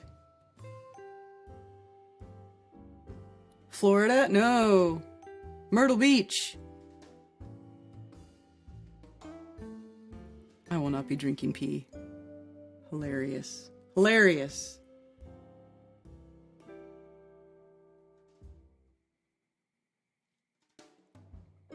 I get your stuff on Rumble. Okay, yeah. So Rumble, Odyssey, and Rockfin have the latest presentations from Flattoberfest. Like I said, they are not YouTube friendly. So anyway, just keep your eyes peeled, eyes and ears peeled. As soon as we know anything and we have something to announce, we will absolutely announce it. And we'll get things going. Yes, I'm still working on the dating website in the background. Side note, if anybody here does web stuff, and knows how to do stuff like that and is good at it, and you want to help us get it off the ground, that would be great. If not, y'all might be waiting a little bit because it's the learning curve. But I'm trying. I am trying.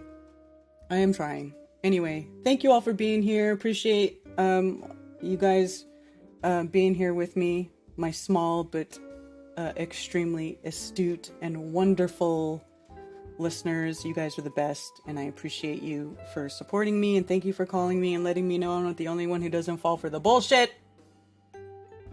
And much love, y'all. And don't forget to come back here tomorrow to hang out with me and Mark Sargent for Strange World at 10 p.m. Eastern. That's right. Later.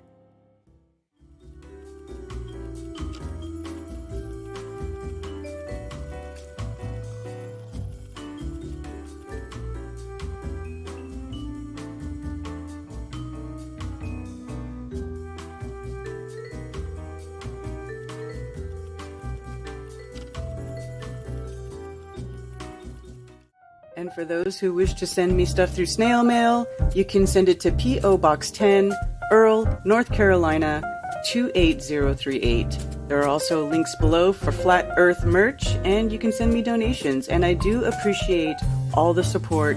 Sincerely, thank you very much. Also, please go to flatearthfestivals.com for all information about upcoming Flattoberfests and Flat Earth-friendly local meetups. If you are organizing a local Flat Earth meetup, email me at flatearthfestivals@protonmail.com with your meetup information to have it listed on the website for free. For everything else, you can email me at karenbfe@protonmail.com. Thank you for being here.